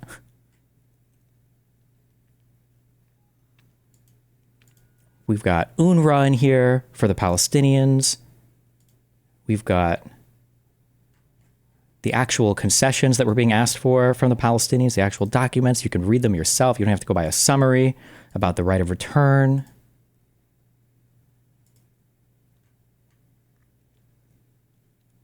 We've got quotes from the Goldstone Report, which everybody says is anti-Israeli. We've got Amnesty International quotes. We've got another. These are from an Amnesty International report having to do with Cast Lead in 2009. More Amnesty International stuff.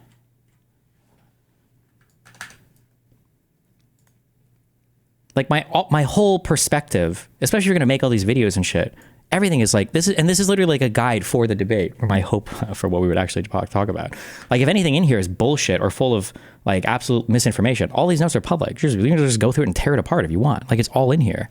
But whatever. Okay, this has been on the internet for like, what, over a year? How long ago was this debate? And nobody's bothered to fact check me on anything, but my bad, I guess. He justified Israel's slaughter of 4 Palestinian children in the Gaza beach bombings using talking points plucked directly from IDF spokespeople. Those kids weren't just on the beaches as opposite articles. Those kids were literally coming out of a previously identified Hamas compound that they have operated from. They literally... I'm not going by quoted... I'm not just quoting just a random spokesperson. Like, they had their explanation for what... for the people that had been targeted, there's... I don't remember the name of the wharf or whatever. But, I mean, they had pictures, they had a video, they had the evidence that they laid out and that they had presented. I mean, the alternative story, first of all, Hamas didn't say anything in response, so I don't know what you want me to take from that. And the alternative explanation is just that Israelis were flying around drones one day just looking for children to kill, I guess. But, I mean, if you believe what he said so far, I guess that makes sense, you know? Mr. Borelli, with all due respect, you're such a fantastic moron. It's terrifying. I left Finkelstein's iconic response in there because he is 100% correct. And I love how the longest quote that you leave from Finkelstein here is just him calling me stupid. Nice, good one. Events of that day were witnessed by dozens of journalists. There's no real dispute as to what happened, except from, of course, the party that slaughtered the children, which is Israel, and in turn, its propagandists. Like what you're saying doesn't even make any sense because you don't even know the original event. There's no dispute about what happened because people witnessed the deaths. The contention isn't whether or not people died. The contention is what was the motivation or what happened. Why did that event happen? That's the contention. Like, okay. What happened, except from, of course, the party that slaughtered the children, which is Israel, and in turn, its propagandists, like Destiny. A group of boys, cousins, playing on the beach. Now, we're running for their lives. Until seconds later, another shell hit. Israel claimed it was firing on Hamas militants at the port, but the dead were 4 young boys.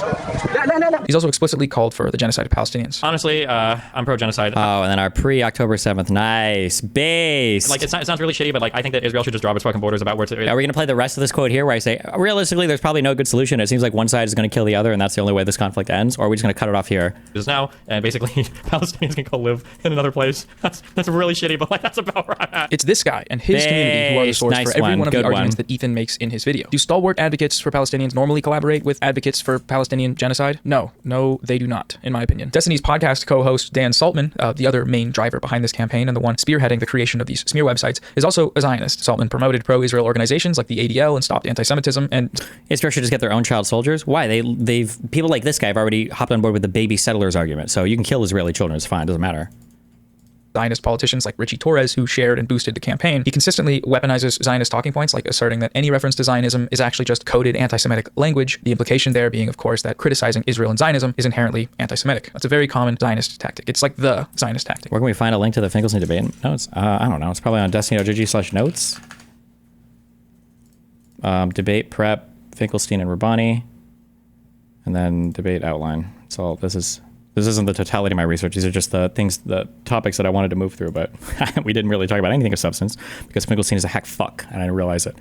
And Rabbani is just a blatant terrorist supporter, but... in the West, at least. Perhaps the most significant motivation, though, and indicative of the sort of unserious nature of this campaign, is just spite. These people all seem to have deep personal vendettas against Hasan and these other creators that should give one pause when considering the seriousness of the campaign that they're... think about it. You know, what are the criticisms that I levy against Hasan, right? I mean, there's pages of notes that I've taken, and there's hundreds of hours now of footage of me reading, researching, putting together arguments, and having debates on it. What does Hasan say about us? Well, Ethan's kids are sick from crawling through poop, and he needs to take a break, and he's mentally unwell, and he needs to get therapy because Sex Pestany and Diddy GG are divorcelling his fucking mind from reality, and all these other people are part of a crazy sex cult of people that hate me, and like... Come on, bro. Hasan is actually like a drama slop YouTuber here when it comes to responding to any of these claims. Hasan doesn't even do politics anymore. He does drama slop. That's all he does. If you go in on any of Hasan's political opinions, he's going to look at you and go, oh, this guy, isn't he the guy who tweeted out one time, blah, blah, blah. Oh, this guy, isn't he the guy who's friends with what? Like, Hasan is incapable of responding with substance to any of the arguments levied against him. Find an example of it. I would love to see a single example in the last 12 months of Hasan responding with substance to any critique against his political position. I'm so curious. Does it exist?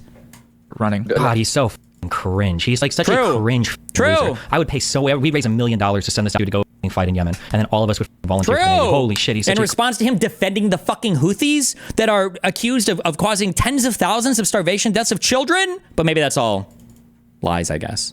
Cringe. Destiny has for almost 5 years just obsessively talks about Hasan on his channel. Obsessed. Yes, he's just obsessed.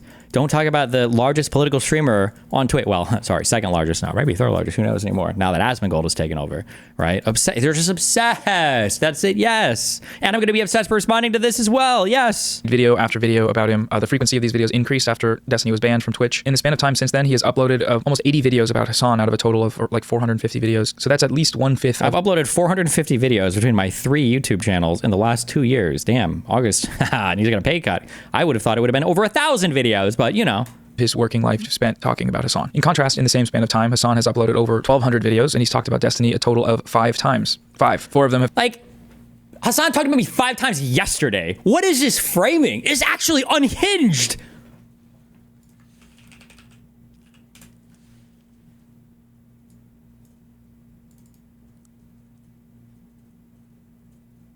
Like, I genuinely think Destiny's unhealthy obsession over the course... I need a break. Like, come on! Really? No, come on! Seriously?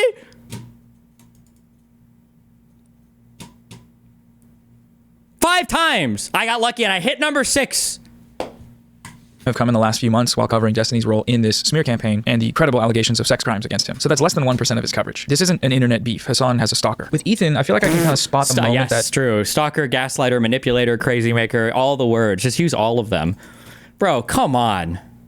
He started going into this direction, which was the moment that people started calling him racist for saying racist stuff. It was one argument he made where he compared Jewish Voice for Peace anti-Zionist activists to capos. They're oh Jewish my God. collaborators with fucking Nazis. Ethan, don't do that, please. Don't say that the Jews' Voice for Peace are akin to capos. Like, that's... I'm telling you that the mere existence of Jewish voices is not a leg to stand on. I don't understand that. The chat started calling him Zionist freak. Like, that's a fair point.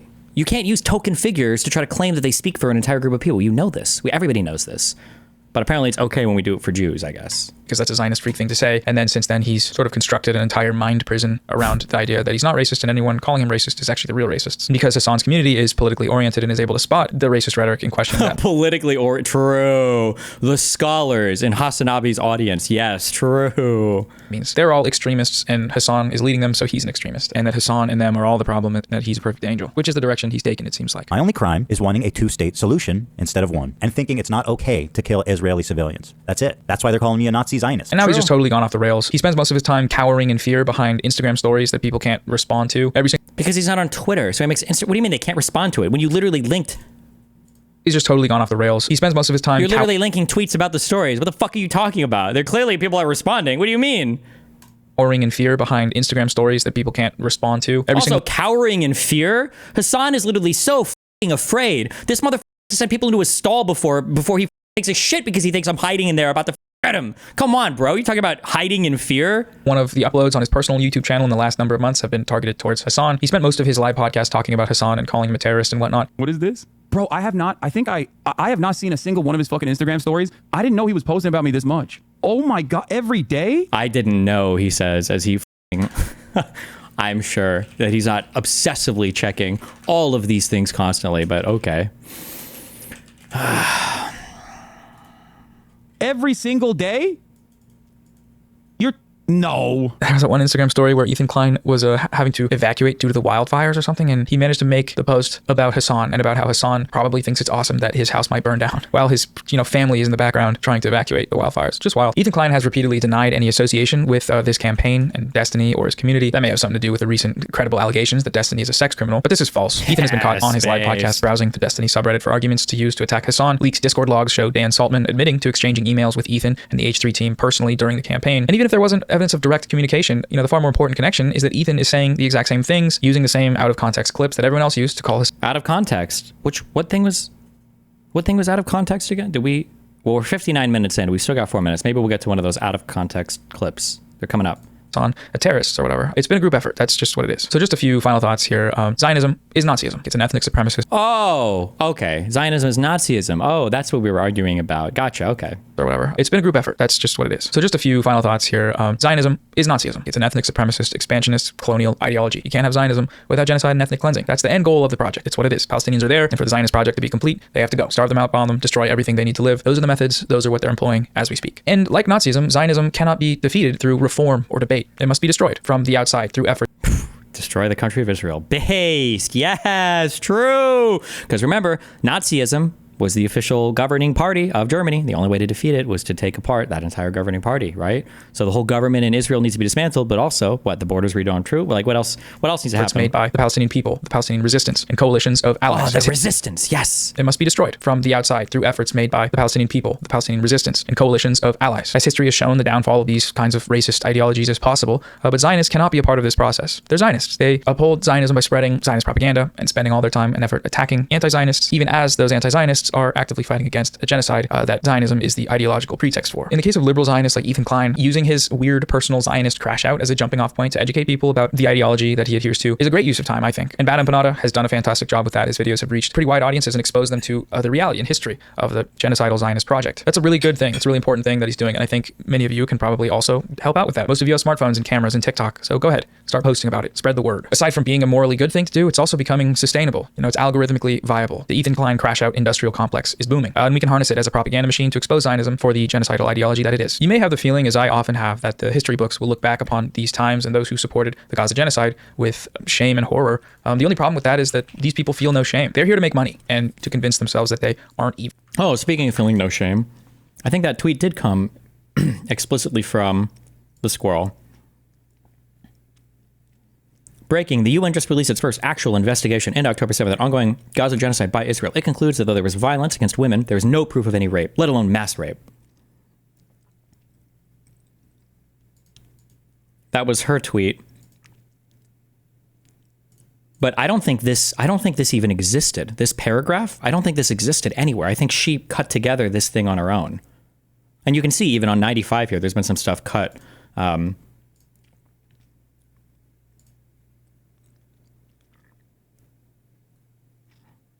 For 95 here, she has, the commission did not find credible evidence, however, that militants received order to commit sexual violence, and so it was unable to make conclusions on this issue. That's what she has from point 95 here. And then I think I screenshot and quote from that thing.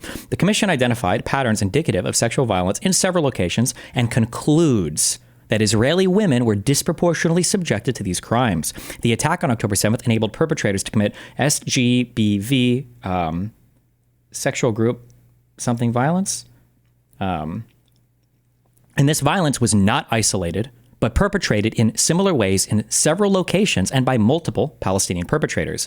The commission did not find credible evidence, however, that militants received orders to commit sexual violence, and so it was unable to make conclusions on this issue.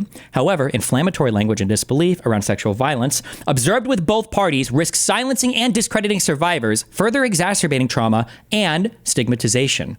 Interesting that this degenerate subhuman fuck actually stole an image from her, but I'm not just complaining that he stole an image from her, because that would make me a worthless retard, because anybody can do that. But I will demonstrate, and I have in the past, over a year ago, about a year ago, that this image is misquoted, it's incorrect, and it is not accurately summarizing the underlying material, probably because they didn't even read it. It's just fucking propaganda.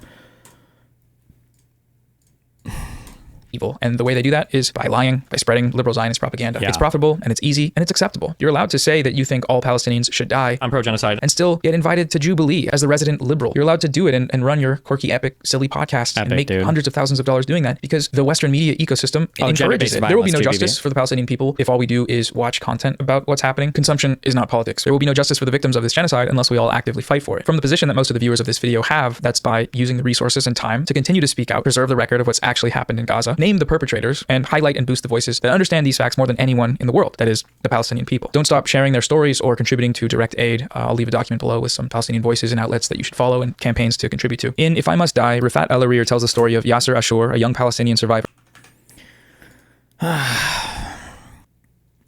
It's actually so unhinged.